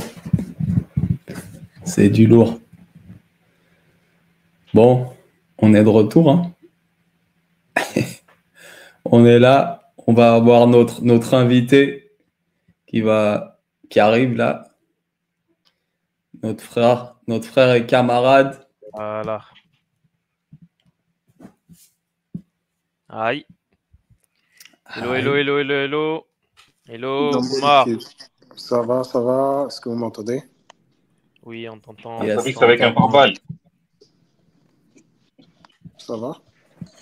On est là. On t'entend, mais on te voit pas. On t'entend bien? Ça. Ah. Ouais. Moi, je sais pas, je me vois là, la cam. Attends, moi, je te vois. Non, Fernando, tu vois rien? Non, je vois rien. Alvin, tu le vois? Non, je vois un écran que là. Ah, moi, je vois. Attends, je vais changer l'affichage. Ah, là, c'est bon. Ah, là, c'est bon. Ah, c'est good? Yes. Super. Ça va, bon, Omar, ça dit quoi? Bah, ça va. Je suis attentivement là ce que vous racontez depuis tout à l'heure là. Ah. J'espère que ça t'a plu. J'espère que ça t'a plu. Hein. Ouais. Non, c'est intéressant, mais je savais pas qu'il y avait autant de connaissances là sur le rap français là. Même moi, je suis dépassé. Hein. Alvin, il nous a donné ça en live. Ah, tout à fait, Alvin, en live. Ouais. Non, c'est lourd de fou. Après, Michel est passé, il nous a fait... voilà, tac, il est là, il est plus là, mais il a balancé un lourd. Comme d'hab, hein, Michel. Comme d'hab. Tu connais. Il est là, il est plus là, mais il est toujours là. C'est ça. En tout cas, bienvenue à toi, frère Omar. Merci, Malo. Je rappelle que tu es militant de la Ligue panafricaine, mais tu es surtout un artiste, un rappeur. Donc, tu fais du rap, tu fais du son depuis pas mal d'années déjà. Tu as fait des collaborations avec aussi des gens comme Medine, qui sont aussi très, très connus. Moi, j'aime beaucoup ton style. Je vais pas, comme on dit chez moi, quand la tête est là, le journal ne porte pas le chapeau. Hein, je vais juste t'introduire et après, je vais te laisser la main pour que tu puisses développer. En tout cas, on te reçoit ce soir dans le cadre du 5e live du Panafipop, du collectif Panafipop, qui est un collectif de militants qui a à cœur de remettre le hip-hop, en tout cas redonner au hip-hop sa culture, sa véritable culture et son véritable sens, c'est-à-dire le hip-hop est une culture d'engagement, le hip-hop qui est une culture panafricaine et révolutionnaire, et dans la définition de révolutionnaire, on a la notion d'engagement, on a la notion de collaboration, on a la notion de veiller les uns sur les autres, s'aider mutuellement. On a toute une dimension qui est portée par ce mot-là, révolution, pour justement le bien-être de nos peuples, le bien-être simplement de tous. Et c'est la fonction aussi du hip-hop, accompagner aussi, on l'a vu lors des différents lives, ça a été présenté, accompagner aussi les mouvements révolutionnaires, les mouvements de lutte contre pour les droits civiques, par exemple, aux États-Unis, on l'a vu. On l'a vu aussi lors des émeutes. C'est beaucoup le hip-hop, en tout cas le rap qui revient. Et toi qui es rappeur, qui est au cœur en fait du système, déjà, je te laisse te présenter et après je te poserai la question si tu veux bien. Vas-y. Non, tu peux. Moi c'est Omar. Je viens du Havre. Je suis artiste depuis pas mal d'années. Je fais partie du label Dina Records, qui aujourd'hui, entre guillemets, n'existe plus, même si on se voit, même si les liens sont toujours présents, parce que c'est une famille. Voilà, tu vois, moi, j'ai un petit parcours, une petite carrière en développement que j'essaie de faire évoluer au fil des années, au fil des tendances, au fil des évolutions, que ce soit musicale, que ce soit sociétale. C'est une musique en constante évolution et j'essaie d'évoluer avec elle, en fait. Voilà. Merci pour cette présentation. Vu que tu nous prends de court, je vais rappeler aussi à ceux qui vont nous rejoindre et qui nous rejoignent. On a commencé avec un camarade et frère qui est de la Ligue panafricaine et qui est originaire de Mayotte. Donc on a eu un retour d'expérience de la situation actuellement à Mayotte. Tu sais, Mayotte a été frappé par un cyclone, un ouragan, enfin ça dépend de comment les gens le voient, mais en tout cas il y a une catastrophe humaine qui se passe en ce moment à Mayotte en raison de ce cyclone-là, et il nous a fait un retour, il a partagé un peu ce qui se passe sur place, le contexte aussi de Mayotte par rapport à la situation coloniale qui est vécue avant justement cette catastrophe-là. Et ensuite, le frère Alvin, qui est là, nous a parlé du rap français, il nous a partagé son expérience, accompagné de Fernando et de Michel, qui est reparti, mais qui reviendra. Il est là, je pense qu'on peut essayer de le refaire. Il est de retour? Ouais. Ah. Voilà. Comme ça, on est au complet. On est tous au complet, ça fait plaisir. Donc, voici un peu pour rappeler le contexte du live d'aujourd'hui. Et du coup, Oumar, toi, le rap français, c'est quoi tes influences déjà? Et comment est-ce que tu te décris en tant que rappeur? C'est-à-dire, pour toi, quelle est ta définition du rappeur? Pour moi, un rappeur, c'est comme n'importe quel autre artiste. C'est-à-dire que c'est quelqu'un qui doit proposer sa musique en fonction de ce qu'il est, de ce qu'il ressent, de ce qu'il voit. Et il n'y a pas plus catalyseur qu'un rappeur. C'est-à-dire, il y a plein de manières d'être artiste, mais le rappeur, étant donné qu'il a l'usage de la parole pour pratiquer son art, il va cristalliser ses émotions, ses sentiments et aussi son environnement et ce qui se passe dans son environnement et ce qui se passe dans le monde aussi. Ça peut, tu vois. Donc, en fait, je pense qu'un rappeur, même si originellement, c'est la définition que je viens de donner, aujourd'hui, le curseur, il a pas mal changé. C'est-à-dire qu'on est ouvert à ne pas seulement rester dans quelque chose qui soit très réel, très factuel, mais il y a aussi la dimension du divertissement qui a pris beaucoup de place. Et voilà, c'est ce qui fait ça. Et ça fait partie de l'évolution du rappeur. Négative ou positive, ça, c'est chacun sa sensibilité pour en juger. Mais ma définition du rappeur, c'est celle-là, tu vois. Après, pour ce qui concerne mes influences, moi, je suis de l'école Time Bomb. Moi, mon école, c'est ça, en fait. Time Bomb, ça va être Lunatic, Oxmo, Bacardi, les X-Men. Ça, c'est ceux qui m'ont vraiment, là où je peux dire vraiment, j'ai accroché au niveau du rap français, c'est à l'arrivée de Lunatic. J'écoutais des choses par-ci par-là.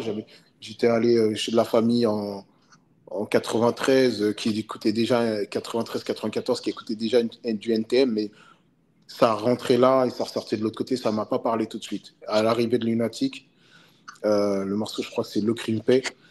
Quand ça s'est arrivé, là, c'est là que je me suis, c'est là que mon introduction dans le rap français, elle a commencé comme ça. Je me rappelle parce que mes frangins, ils pétaient les plombs parce que j'écoutais cette musique en boucle. Et après, j'ai élargi un petit peu le truc, tu vois. Parce que quand tu arrives à Lunatic, tu arrives à X-Men, tu arrives à Oxmo, tu arrives à plein de trucs. Et après, c'est de là que c'est parti, en fait. Parce que je suis remonté un petit peu plus avant avec le premier album je crois que je sais plus c'est lequel d'entre vous qui parlait de Ministère Hammer. Moi, je me suis pas pris Ministère Hammer. Je connaissais pas Ministère Hammer. Je me suis pris le premier album de Stomy. Et de là, après, j'ai connu Ministère Hammer. Ouais. Donc, et c'est comme ça que moi, ma première influence, c'est Time Bomb. Après, j'ai eu... après, il y a eu Salif. Vraiment, qu'en gros, ça, c'est Desporuti.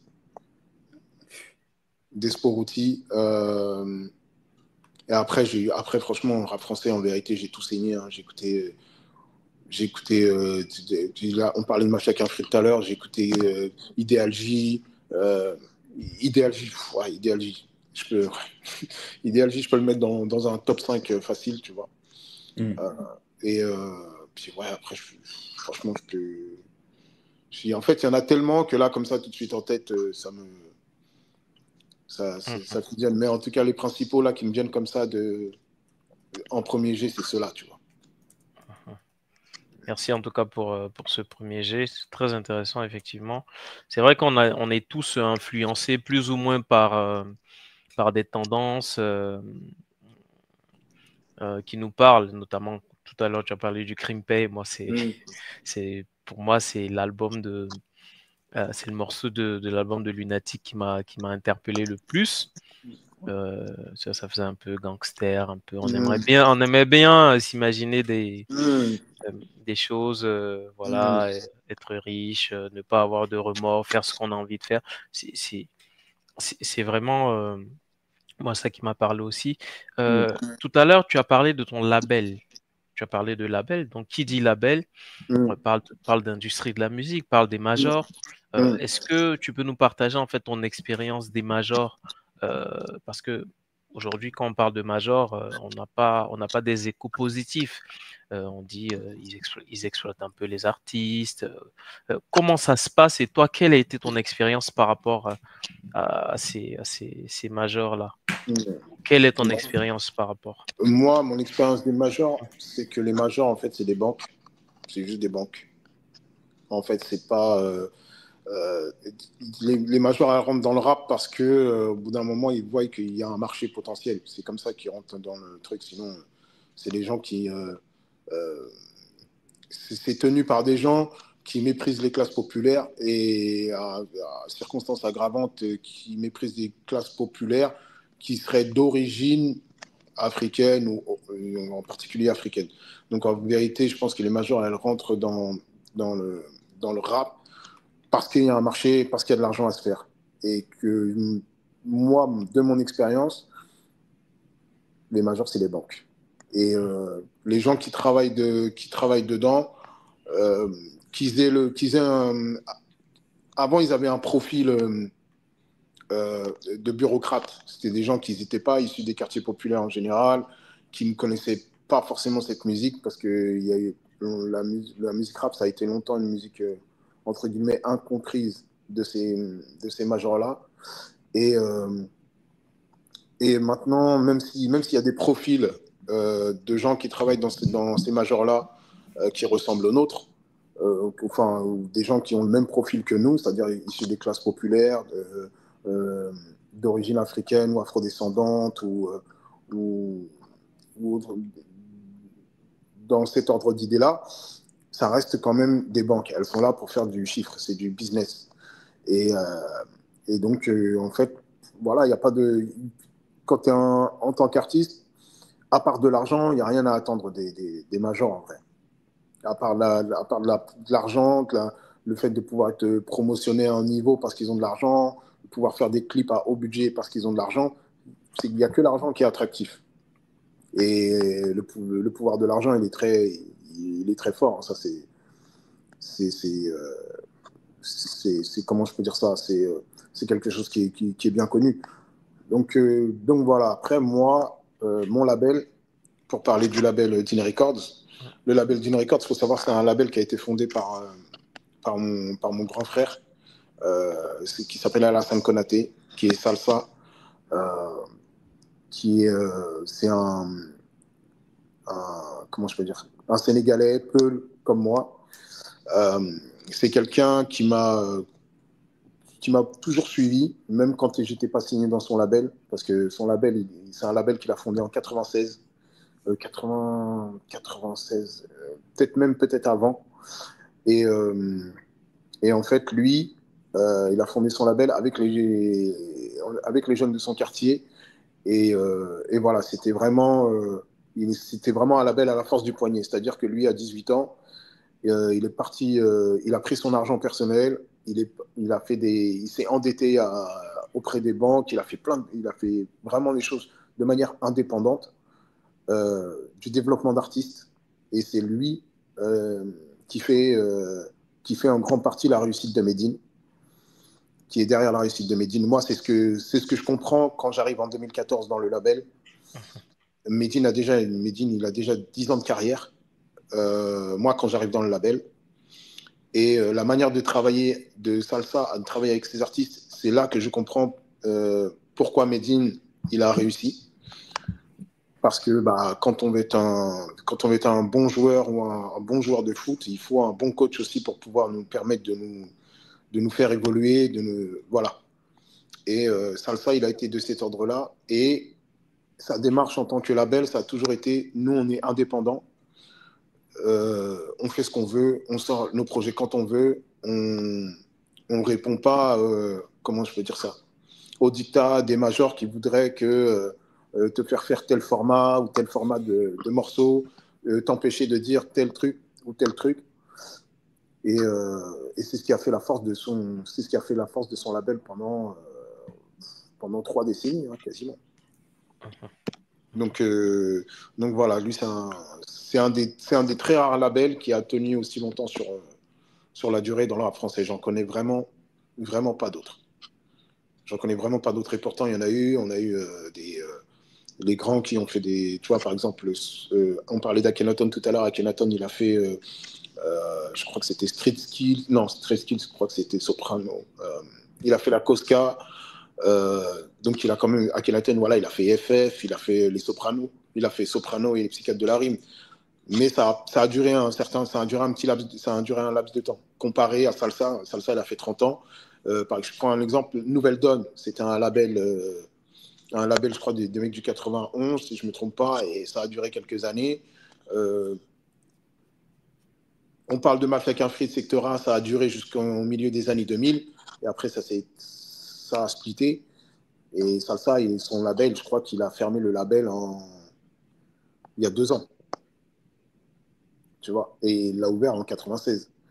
Donc, et c'est quelqu'un avec qui j'ai travaillé et qui m'a fait, au-delà de la musique, m'a fait grandir en tant qu'homme, en tant qu'être humain, m'a fait réfléchir sur pas mal de points. Et franchement, trouver un label comme ça dans le rap français, je pense qu'on n'en verra plus. Parce qu'aussi, il y a la dimension humaine qui fait qu'aujourd'hui, tous ceux qui sont passés par ce label, ils s'appellent encore. On est encore, quand il y a des concerts de Medine ou de l'un d'entre nous, tous ceux qui sont passés par le label se rassemblent, on est ensemble, c'est vraiment une famille, quoi. Et je pense que ça, c'est c'est une chose très, très, très rare dans le rap français. En tout cas, je vois qu'il y a beaucoup de... Voilà, il y a beaucoup d'entrain quand tu parles de ton frère, quand tu parles de l'expérience du grand frère qui t'a accompagné. Ouais, c'est quelque chose de fort, hein. C'est des vrais liens de fraternité, hein. Là, on vraiment dépasse le cadre de la musique, parce que si ça avait été, moi, quand je rentre dans ce label de 2014 à 2023, si c'est que de la musique, en fait, on se, comment je peux dire ça? Nos liens, ils se seraient défaits. Sauf que nos liens, ils commencent avant que je signe dans son label, et jusqu'à aujourd'hui, de temps en temps, quand on se voit, on se parle, on se donne des nouvelles de nos enfants, enfin, tu vois, c'est vraiment des liens pareil avec Medine, tu vois, enfin, Medine, Tiers-Monde, il y a Medine, Tiers-Monde, Brave, Alivore, Proof, c'est des gens avec qui je parle voilà, tous les jours, comme je peux parler avec mes frères de sang, tu vois. Donc, c'est vraiment... Tout à fait, c'est des gens avec qui aussi tu as fait des sons. Je pense que tu as un featuring avec Medine. Oui, ouais, j'ai un featuring avec Medine, je fais plein de trucs avec Medine dès que j'ai... Medine, c'est un peu... Ouais, c'est un frérot, quoi. Tu l'appelles, allô, ouais, il vient, en fait. Moi, j'ai fait un freestyle où je lui ai demandé de venir. Quand il fait des concerts ou des choses comme ça, en première partie, souvent, il m'appelle. Des fois, s'il sait que je suis libre, il m'appelle pour faire 1 ou 2 dates avec lui. Tu vois, c'est vraiment... on est vraiment toutes... on est en famille, quoi. Tout à fait. Et moi, j'ai envie de demander, parce que nous qui sommes derrière le miroir, on se fait plein d'imagination, plein d'illusions lorsqu'on parle de musique, de rap. Du coup, j'ai eu envie de te demander, c'est quoi tes désillusions en fait que tu as pu avoir au niveau du rap, notamment lorsqu'on parle de signature de contrat, ce genre de choses, parce que nous on le voit à la télé, hein. On se fait plein de films sur des contrats qui sont pas bien ficelés, etc. Toi, de ton expérience de rappeur, qu'est-ce que tu peux nous partager pour ceux qui écoutent? Après, en général, ça a pu se produire, comme je te dis, les maisons de disques, c'est des banques. À partir de ce moment-là, c'est vrai qu'il peut y avoir des choses comme ça, des contrats pas bien ficelés, mais aujourd'hui, c'est très rare de se faire avoir. Si tu te fais avoir par les maisons de disques, c'est vraiment que tu as mis de la mauvaise volonté, parce qu'aujourd'hui, il y a beaucoup de le flux d'informations sur l'industrie de la musique. Si tu veux te renseigner par rapport à des types de contrats, tu peux regarder sur Internet, tu vas trouver des tutos qui t'expliquent dans telle catégorie de musique, il y a tel type on donne tel type de contrat, et que ça peut se passer comme ça. Et que aujourd'hui, même un petit de 18, 20 ans qui va signer, il sait qu'aujourd'hui, il sait qu'il doit prendre un avocat, par exemple. Ça, c'est un réflexe. Il sait qu'il doit prendre un avocat pour, s'il n'a pas un entourage qui est formé dans le management, il sait qu'il doit prendre un avocat pour ne pas se faire douiller. Tu vois, s'il y a une maison de disques qui sonne à sa porte, il le sait ça. Et aujourd'hui, hein, mais c'est vrai qu'il y a eu des périodes où les gens ils signaient par exemple des contrats d'artistes, Et les contrats d'artistes, en fait, c'est que la maison de disques, elle te donne une certaine somme, mais par contre, elle récupère le merchandising, elle récupère l'argent sur la tournée, elle récupère l'argent sur le disque à hauteur de entre 50 et 60-80%. En gros, tu touches à rien, quoi. Et les contrats d'artistes aujourd'hui, il n'y a plus d'artistes qui signent ce genre de contrat parce qu'ils savent que c'est, entre guillemets, une douille, tu vois. Et en général, voilà, ils signent des contrats de distribution, ils signent des contrats de coproduction, c'est-à-dire que tu vas créer ton propre label, la maison de disque va te donner de l'argent, et sur le contrat, vous êtes à 50-50 puisque vous êtes tous les deux producteurs sur le disque. Donc aujourd'hui, voilà, c'est les types de contrats, ils sont ficelés de manière à ce que l'artiste, quand il arrive aujourd'hui, l'artiste en maison de disque, c'est lui qui est en position de force. C'est plus la maison de disque. Parce que la maison de disque, quand elle vient le chercher, c'est-à-dire que l'artiste, il a déjà fait son charbon. Il a déjà ses auditeurs, il a déjà fait, je te dis n'importe quoi, 50K tout seul sur Instagram. Il a déjà 2-3 millions sur ses vidéos qui tournent. Donc, en fait, quand la maison de disque elle arrive, l'artiste aujourd'hui, même s'il est jeune, il sait qu'il est en position de force. Tu vois. Donc, les maisons de disques, elles ont pris ce pli-là. Là, ça fait quelques années qu'elles ont pris ce pli-là. Et aujourd'hui, elles sont obligées de revoir à la baisse, entre guillemets, ce qu'elles peuvent récupérer, les marges qu'elles peuvent faire et les types de contrats aussi qu'elles peuvent proposer. Donc voilà. Ok. Et du coup, je ne sais pas si les frères veulent rebondir, poser des questions avant que j'enchaîne. Ouais, bien sûr. Ouais, Oumar, merci. Merci de partager un peu. C'est cool, c'est intéressant. Moi, je voulais te demander une question par rapport à toi en tant qu'artiste, parce que je sais, tu vois, je connais un peu moi-même étant artiste et je suis autour de beaucoup d'artistes, beaucoup de rappeurs, tout ça, donc je sais que ça met un moment pour un rappeur avant de vraiment se trouver, tu vois. Je sais que, tu vois, par exemple, quand on parle d'un bon rappeur, tu vois, c'est quelqu'un qui maîtrise sa voix, qui maîtrise son flow, qui maîtrise sa façon de poser, tu vois. Et évidemment, dans toi, on retrouve tout ça, mais j'imagine que ça n'a pas toujours été comme ça. Ça a dû mettre un petit moment avant de, tu vois.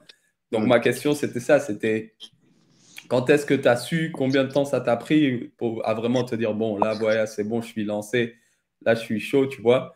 Et aussi, au niveau de ton blaze, pourquoi tu as choisi de t'appeler Oumar? Et tu as eu quoi comme blaze au début quand tu as commencé à faire du rap, tout ça? Est-ce que tu as beaucoup changé, tout ça? Ou comment tu as fait pour te trouver, quoi, en tant qu'artiste? En fait, j'ai des blazes quand j'ai commencé, tellement ridicules que je ne peux pas les dire ici, là, sinon... c'est normal, je connais. Même moi, c'est toujours comme ça quand tu cherches, là. C'est des dossiers, ça. Ça, il n'y a que Trump qui peut sortir les dossiers comme ça. En coulisses. Il y a des gars, ils n'ont toujours pas trouvé leur blaze. Hein. Ils ont 40 piges, ils continuent de changer. Non, ça c'est Tuba, ça. Faut pas faire ça. Non, faut pas faire ça. Mais ouais, après, pour se trouver en tant qu'artiste, je crois que c'est un truc de fou ce que je vais dire, mais je crois que j'ai trouvé là ces dernières années en vrai. Alors que ça fait très longtemps que je rappe. C'est-à-dire, même dans les années 2000, 2010, je crois que j'avais trouvé. Mais tu vois, par exemple, quand je suis arrivé à Dean Records, en fait, la manière de travailler avec le label, en fait, elle a totalement déconstruit ce que moi je pensais, tu vois. Ce que moi je pensais de comment on écrit un texte, ce qu'on doit mettre dans un texte, tu vois. Et je m'en suis rendu compte en regardant beaucoup Medine, parce que Medine, c'est quelqu'un qui, par exemple, comme je disais tout à l'heure, quand je suis arrivé, il avait déjà sa carrière, elle avait déjà 10 ans. Et en fait, c'est un travail collectif. C'est-à-dire que Medine, il arrive, je prends l'exemple de Medine parce que c'est vraiment de lui que j'ai beaucoup appris. Il arrive, il pose son texte, et il y a Proof, donc, qui est le beatmaker historique du label, il y a Salsa. Et Salsa, en général, c'est lui qui décortique un petit peu, qui faisait un petit peu la direction artistique. Donc, il décortique le texte, il va prendre le texte et il va te dire, là, c'est pas assez fort, là, c'est moins bien, là, ce flow-là, il faut que tu le refasses 2 fois pour avoir telle redondance ou je sais pas quoi. En fait, il va complètement déconstruire. Et moi, quand j'ai vu Medine faire ça, enfin, c'est pas que j'ai vu Medine, je l'ai vu après. Quand je suis arrivé, moi, Salsa, il a voulu faire ce travail-là sur moi, mais moi, j'ai pas accepté tout de suite. Parce que moi, j'ai longtemps travaillé tout seul. Et quand tu travailles tout seul, tu prends des mauvaises habitudes. Et donc là, Salsa, il me dit, écoute, il ne faut pas que tu t'offenses. Parce que le travail que je fais avec toi, je le fais avec tous les artistes que j'ai ici. Et il me dit, tu vois là-bas, lui, je fais le même travail avec lui. Et lui là-bas, en question, c'était Medine. Et moi, je me dis, attends, mais comment il peut travailler sur les textes de Medine? Medine, il est super fort. Il me dit, bah, tu vois, les textes de Medine, derrière les textes de Medine, c'est moi. Et là, je comprends que Medine, en fait, il écrit ses textes, mais que pour avoir le nectar, le jus, vraiment la quintessence, l'essence de son texte et pour le magnifier, et ben Salsa, il passe derrière. Et en fait, Medine, ils sont capables d'avoir des discussions, de dire, ah, moi, je pense que là, c'est bien, là, c'est pas bien, là, c'est bon, oui, tu as raison, tac, tac. Et au cours des discussions, le texte, il améliore et à la fin, on a un produit fini qui est incroyable et on se dit, waouh, Medine, il a une plume incroyable. Mais en fait, c'est Medine et le cerveau collectif qui fait ça. Et la team, ouais. Et la team. Et moi, comme j'ai bossé longtemps tout seul, j'avais pas ce truc-là. Personne pour avoir cet œil-là, tu vois. Et du coup, j'ai compris comment on fait un texte. Et là, avec le temps, je me suis longtemps cherché. Et je pense que tout artiste, il se cherche, ça met, comme tu disais, Fernando, ça met beaucoup de temps avant de trouver vraiment ce que tu aimes faire, de faire la connexion entre ce que tu aimes faire et comment il faut le faire et le résultat. Tu vois. C'est clair. Et ça met beaucoup de temps. Moi, mon évolution, elle était très, très, très, très, très, très longue. Et même aujourd'hui, je pense que je suis en train de toucher, là, ces 2-3 dernières années, je suis en train de toucher à ce que j'ai envie d'entendre de moi-même, tu vois. C'est-à-dire que quand je mets du son dans ma voiture, je peux m'écouter en me disant, ouais, là, c'est bon. Là, c'est cool. Je peux m'écouter et prendre du plaisir à m'écouter. Chose qui m'arrivait de temps en temps, par-ci, par-là, parce que j'avais pas fait exprès. C'est un coup de chance. Les gens me disaient, oui, c'est lourd, mais moi, je trouvais pas de satisfaction. Tu vois. Et aujourd'hui, je commence à la trouver. Donc, c'est vrai que c'est des évolutions qui sont très lentes pour les artistes. Mais moi, ça a duré... c'est un processus qui est super long et je pense qu'on n'a jamais fini d'évoluer, tu vois. Non, c'est clair. C'est clair. Donc, voilà. Merci.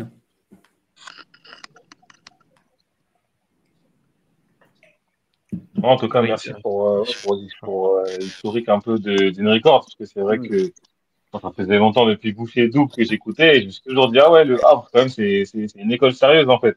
Et que là, de t'entendre parler, t'expliquer qu'en fait, il y a aussi un grand monsieur aussi qui est derrière tout ça. Et que tu viens de dire à le faire ça, que ça explique un peu tout. Je dis toujours, c'est pointu, en fait. Tous, quand tu les écoutes, c'est toujours sérieux, tu vois. Ouais, parce qu'il y avait... Même quand j'ai découvert aussi ce que tu faisais, je me suis dit, ah ouais, c'est pas du travail bâclé, en fait. Ouais, mais c'est une école très formatrice parce que nous, étant de province, on n'avait pas le choix que d'être dans l'excellence.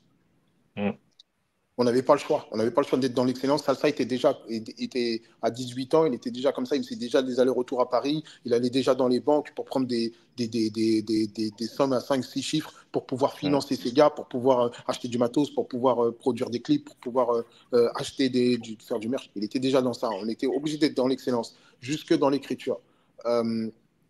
Juste pour donner un exemple de ça, moi, je me rappelle, à l'époque, je n'étais pas dans Henry Records dans les débuts des années 2000. Et une fois, on a fait un concert. On devait faire un concert. Je suis passé à l'endroit où ils répétaient.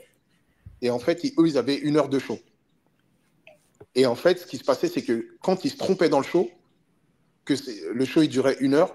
S'ils se trompaient à 5 minutes, à 30 minutes ou à la 59e minute, s'ils se trompaient une seule fois, ils devaient tout recommencer.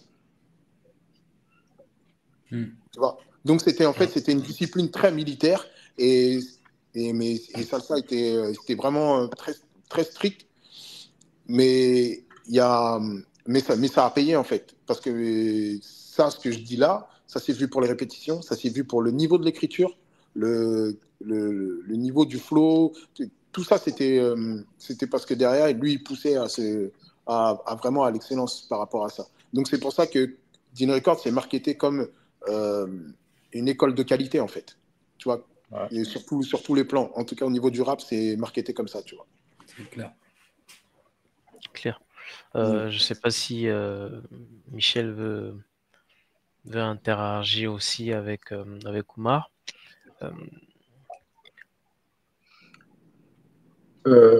Non, pas particulièrement. J'écoute, c'est très intéressant.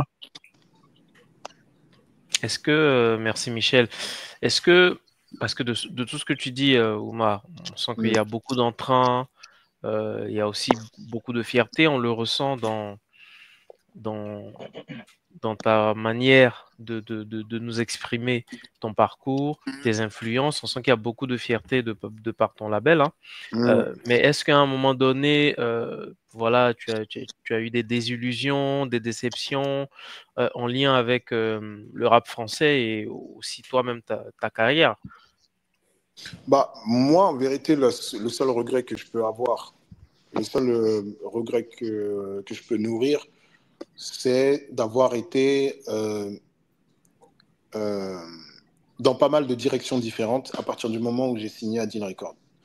Je m'explique. Ce qui s'est passé, c'est que moi, quand je suis arrivé à Dean Records, j'étais pas connu, entre guillemets, du grand public. Le grand public connaissait Dean Records, mais moi, j'étais pas connu. Et ce qui s'est passé, c'est que quand je suis arrivé, on a décidé, c'était le début de l'autotune.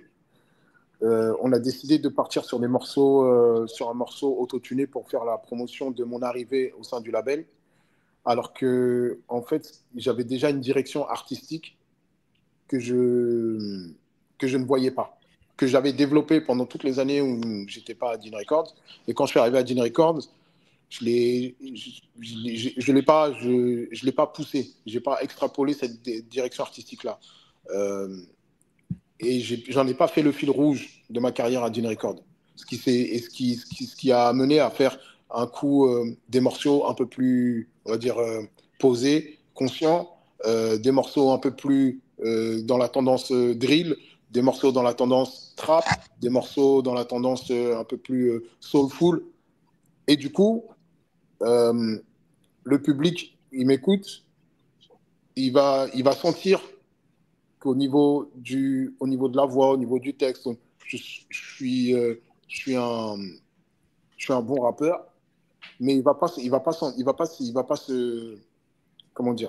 s'attacher à une identité musicale, parce qu'en fait mon identité musicale, elle était trop floue. En fait, elle était là. C'est un bon rappeur, mais il n'a pas d'identité musicale, tu vois. Et le seul vraiment le regret que je peux nourrir, c'est qu'en fait on n'a pas réfléchi comme ça quand j'étais dans le label, moi et l'équipe, en fait. Et c'est vraiment le seul regret que je peux nourrir par rapport au label. Après, par rapport au rap français en général, j'ai pas de désillusion. Si toi tu parles dans le milieu, tu parles là en tant qu'auditeur et spectateur. Déjà, toi personnellement, parce que voilà, les gens qui écoutent, ils veulent savoir c'est qui Oumar, c'est quoi ses influences. Ça, tu nous as déjà fait un rappel là-dessus. C'est des illusions aussi dans le rap français, mais toi aussi en tant que rappeur. Donc personnellement et aussi de façon générale dans l'univers du rap français. Bah, moi, en fait, j'ai pas de désillusion particulière parce qu'en entrant dedans, je m'attendais à rien, en fait.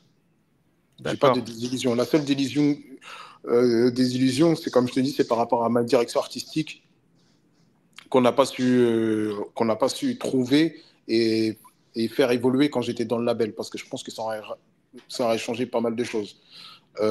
Après, en ayant côtoyé des rappeurs, des gens de l'industrie, des choses comme ça, j'ai pas de déception parce qu'en fait, j'étais déjà très lucide sur le fait que c'est pas mes potes, c'est pas mes frères, j'ai pas grandi avec eux. Dean Records, c'est mes frères, j'ai grandi avec eux. Brave, j'ai été chez lui quand il sortait son premier projet. Tiers-Monde, on a été à l'école ensemble. À Livor, sa famille, elle habite dans mon quartier. Enfin, tu vois, on a des vrais liens. Mais dans le rap français, les acteurs du rap français que j'ai pu côtoyer, je peux m'entendre bien avec eux, c'est cordial et tout, mais j'ai pas eu de liens assez forts qui ont été trahis ou des choses comme ça pour dire ouais, non, le rap français, ça me dégoûte, machin et tout. Non, j'ai pas eu ce lien-là avec le milieu. Par contre, de l'extérieur, en tant qu'auditeur, j'ai pas de. Regrette un petit. Ce que je regrette, c'est que les médias se fassent le relais d'un rap mainstream qui est vidé de son essence en fait. Parce qu'il y a beaucoup de rap aujourd'hui avec du rap entre guillemets, j'aime pas dire ça comme ça, mais il y a beaucoup de rap avec une âme, avec une conscience, que ça soit une conscience sociale ou une conscience politique ou des choses comme ça. Il y a beaucoup de rap de différentes catégories de rap qui ont cette conscience-là et qui ne sont pas mises en avant.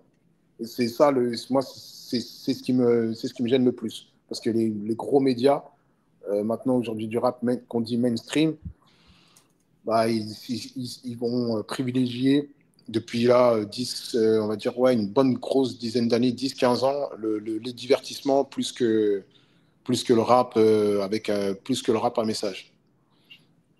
C'est vraiment, c'est ce qui est un peu le plus, pour moi, le plus, comment je peux dire ça? Le plus gênant. D'accord. Et donc, sinon, aujourd'hui, par rapport à ton expérience, voilà, c'est une expérience très enrichissante et que tu continues parce que tu l'as dit en entame aussi, tu es en train de développer ta carrière. Et je rappelle aussi qu'à côté, tu es militant. Voilà, je te vois souvent dans les événements, je te vois participer, donner de la force, je te vois même produire des sons. Des sons. Si on a un peu de temps avant la fin, on va essayer de diffuser le son que tu as produit avec les camarades du collectif Panaf Hip Hop. Je me dis, comment est-ce que tu arrives à concilier les deux, sachant que c'est très rare aujourd'hui dans l'univers du rap français, en tout cas de ce que je vois, d'avoir des rappeurs qui sont à la fois militants. Rien qu'en écoutant leurs textes, ça reste très léger. Il y a une fracture sociale entre le rappeur aujourd'hui et ce que la société ou la communauté vit véritablement. Bah, le problème en fait, le problème, il est multifactoriel. C'est-à-dire que tu vas avoir l'argent qui est rentré dans le rap. Donc, l'argent, forcément, ça corrompt. Comme la notion de divertissement dans le rap, elle a toujours été présente, bah là, avec le pouvoir de l'argent, on en a fait quelque chose qu'on a beaucoup plus mis en avant. Ce qui fait que ces dernières années, bah, comme je disais il y a 2 minutes, le rap qui est devenu mainstream, c'est le rap du divertissement. Donc il y a ça. Il y a aussi le fait qu'à partir du moment où aujourd'hui les gens ils prennent position, ils peuvent se faire taper dessus. On peut mettre fin à des contrats, mettre fin à des tournées, mettre fin à des carrières. Et ça fait peur. Ça fait peur parce que les rappeurs aujourd'hui, il y a beaucoup de rappeurs qui sont connectés qui sont entre guillemets en contrat ou signés. Il y a très peu de rappeurs, de gros rappeurs qui soient indépendants. Quand je dis indépendant, c'est indépendant vraiment au sens strict du terme, ça veut dire qu'ils gèrent leur propre argent, qui ont leur propre fonds et puis qui peuvent se permettre de mener leur activité comme ils veulent. C'est très rare. Et donc, du coup, dès qu'il y a quelque chose qui sort un petit peu du cadre de ce qu'on peut dire, la doxa occidentale, là je prends vraiment au sens large, dès que ça sort un petit peu des clous, si on est signé en contrat de maison de disque, on peut dire, toi, ça, ce que tu as dit, ça passe pas, donc soit ça sort pas, et si c'est sorti, il faut que tu t'excuses, ou on peut rompre ton contrat, ou si tu avais telle date et telle date, et ben, c'est annulé. Et donc, du coup, les rappeurs, ils ont peur de prendre position aujourd'hui. Ils ont peur de prendre position. Aujourd'hui, hein, moi, je prends l'exemple de Medine. Medine, lui, sa carrière, il dit, hein, le budget juridique, c'est son budget marketing, en fait, parce qu'il se fait tellement taper dessus dès qu'il sort des projets, des albums. Il est tellement dans la revendication, dans le militantisme. Moi, je ne suis pas aligné totalement sur sa ligne idéologique, mais il pose des vraies questions et des vrais sujets et des vrais problèmes. Le problème, c'est que quelqu'un qui est d'origine africaine et lui, d'autant plus d'origine algérienne, qui pose des vraies questions à la société française, on n'aime pas trop ça. Donc, on essaie de lui taper dessus. Sauf que lui, il a un modèle économique qui lui permet quand même de vivre et de bien vivre, parce que lui, en fait, il n'est pas dépendant d'une maison de disques, tu vois. Et c'est vraiment l'un des rares qui puisse se permettre de faire ça, tu vois. Et les rappeurs, et lui-même disait, les rappeurs aujourd'hui, moi, je suis content qu'il y ait un public pour me soutenir, mais vous en prenez pas aux rappeurs si les rappeurs ne prennent pas position, parce qu'aujourd'hui, dès qu'ils prennent une position catégorique et ferme, bah, en fait, on leur coupe les robinets, on leur coupe tout, on leur enlève tout dès que c'est possible, en fait. Et quand on n'a pas de structure, quand on n'est pas structuré psychologiquement au niveau de l'idéologie et de ce qu'on veut défendre, et qu'on n'est pas ancré dans des valeurs puissantes, bah forcément, oui, bah, si je perds 1000 euros, sur une petite date parce que moi je défends, je dis des valeurs, je pourrais parler de polygamie et on me dit non, non, c'est pas bon, il faut que tu parles des droits LGBT, hop, ça saute. Enfin, tu vois ce que je veux dire? C'est un peu ça le truc. Donc voilà, donc les rappeurs ils ont peur de prendre position. Moi aujourd'hui je le fais.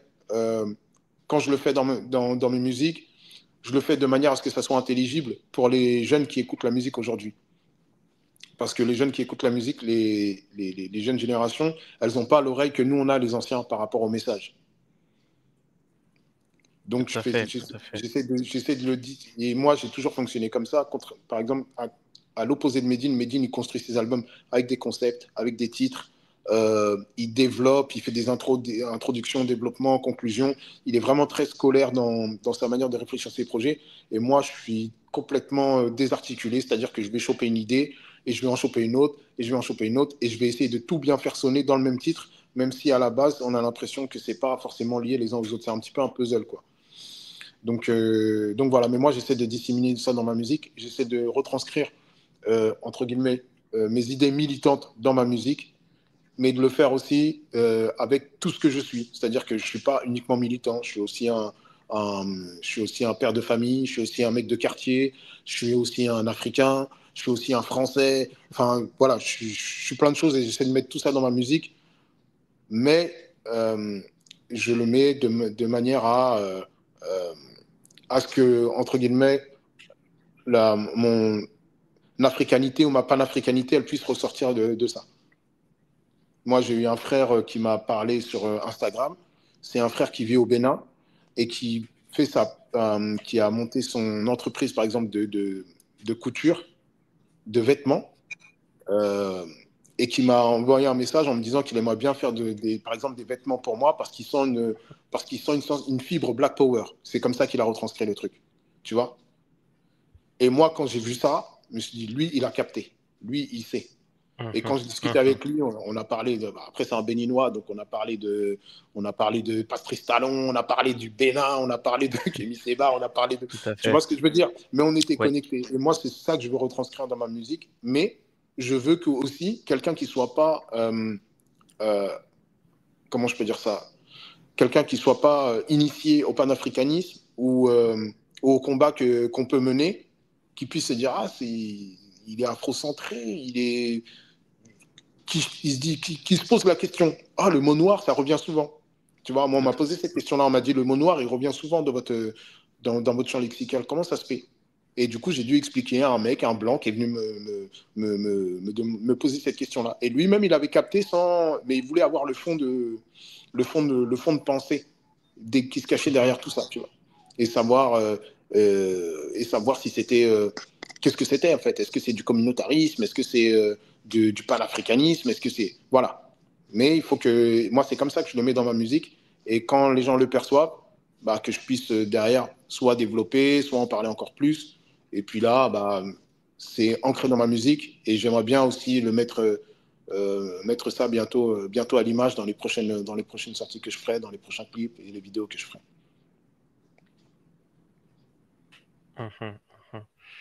Lourd. Écoute, très lourd, hein. Franchement très riche, très lourd. Merci. On sent beaucoup d'entrain, on sent que tu arrives à faire plein de choses en même temps parce que rappeur, militant, père de famille, c'est vraiment très riche. Et moi, je dis que on a beaucoup de chance à la Ligue, en tout cas, de d'avoir un artiste, parce que pour moi, l'art, c'est aussi une autre forme de résistance. Et à travers l'art, on peut justement porter des combats, porter des causes, pour conscientiser les personnes, pour conscientiser aussi voilà, nos frères et sœurs simplement, hein, parce que moi, le rap m'a réconcilié avec l'engagement. Moi, c'est comme ça que le rap, moi, m'a réconcilié avec l'engagement. Avant, au tout début, j'écoutais du Booba. C'était un peu du rap un peu sale, on va dire ça comme ça. C'était voilà, les filles, etc. Et, jusqu'à ce que je me mette à écouter d'autres artistes qui ont une fibre beaucoup plus révolutionnaire, beaucoup plus panafricaine.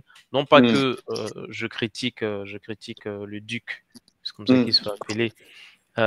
C'est qu'il a son style, il a aussi des choses très intéressantes qu'il ressort dans ses textes, hein. Voilà, il a un texte, je crois que c'est Destiné, où il dit je suis d'humeur palestinienne, par exemple, à une époque où voilà, moi, c'est quelque chose qui me parle. Néanmoins, aujourd'hui, tu vois, j'ai beaucoup évolué. Aujourd'hui, j'écoute beaucoup plus du Kerry James ou du Youssoupha. Ça me parle plus, moi, aujourd'hui. C'est pour dire aussi que il y a un fil conducteur en fonction de la réalité du moment, et que le rap aussi, il est là pour nous accompagner.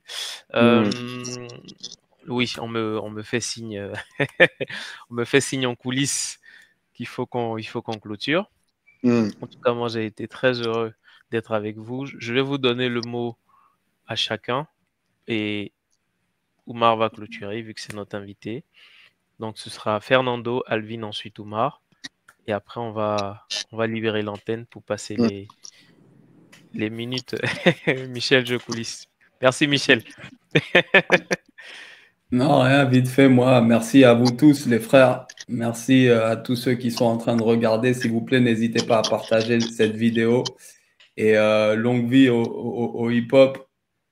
Et voilà, suivez-nous sur Instagram, @panafihiphopfrance.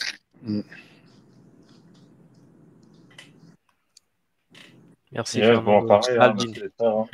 C'est un plaisir, hein, on va faire un bon échange. Merci aussi au frère Zinou qui nous a fait le retour sur Moyen. Omar aussi, très bon témoignage. Donc, on va en savoir beaucoup plus sur sa carrière, sur les records. Et puis, ouais, voilà, hein, on se dit au prochain épisode. Et puis, n'oublie pas le lien des t-shirts aussi. Toujours. Oumar. Ok. Bah, merci à tous. Merci à la Ligue. Merci à Alvin, l'encyclopédie. Je vais t'appeler comme ça maintenant. Parce que là tu as trop donné des bails là. Et bah, Fernando, merci Vano. Et Michel aussi. Force à Mayotte, force aux Comores. On est ensemble. Prenez soin de vous. Rendez-vous au Panaf Hip Hop 2025. Ça va être lourd. Donc, restez bien branchés. Et puis, on se dit à bientôt, les frères. Et on se voit au prochain live. En tout cas, avant de vous quitter, je rappelle que les messages qui défilent en bas, c'est la boutique. Si vous voulez accéder au t-shirt Panaf Hip Hop, il est en vente. N'hésitez pas à vous rapprocher du lien qui défile en bas. N'hésitez pas aussi à visiter notre page Instagram, Panafipop France. N'hésitez pas à vous rendre aussi sur la chaîne YouTube de la Ligue panafricaine Umoja. On a énormément de contenu pour vous édifier, que ce soit sur la compréhension des enjeux géopolitiques, mais aussi le hip-hop. On en est au 5e live. Et donc, soutenez le Panafipop, partagez. En prélude, en préparation en tout cas du Panafipop 2 qui arrive très bientôt. Donc, restez connectés. Restez avec la Ligue panafricaine Umoja, restez avec le Panafipop. Et en tout cas, nous, on a été très heureux de partager ce moment-là, ce moment festif avec vous. On se dit au prochain live. Et comme on le dit, Umoja. Umoja. Umoja.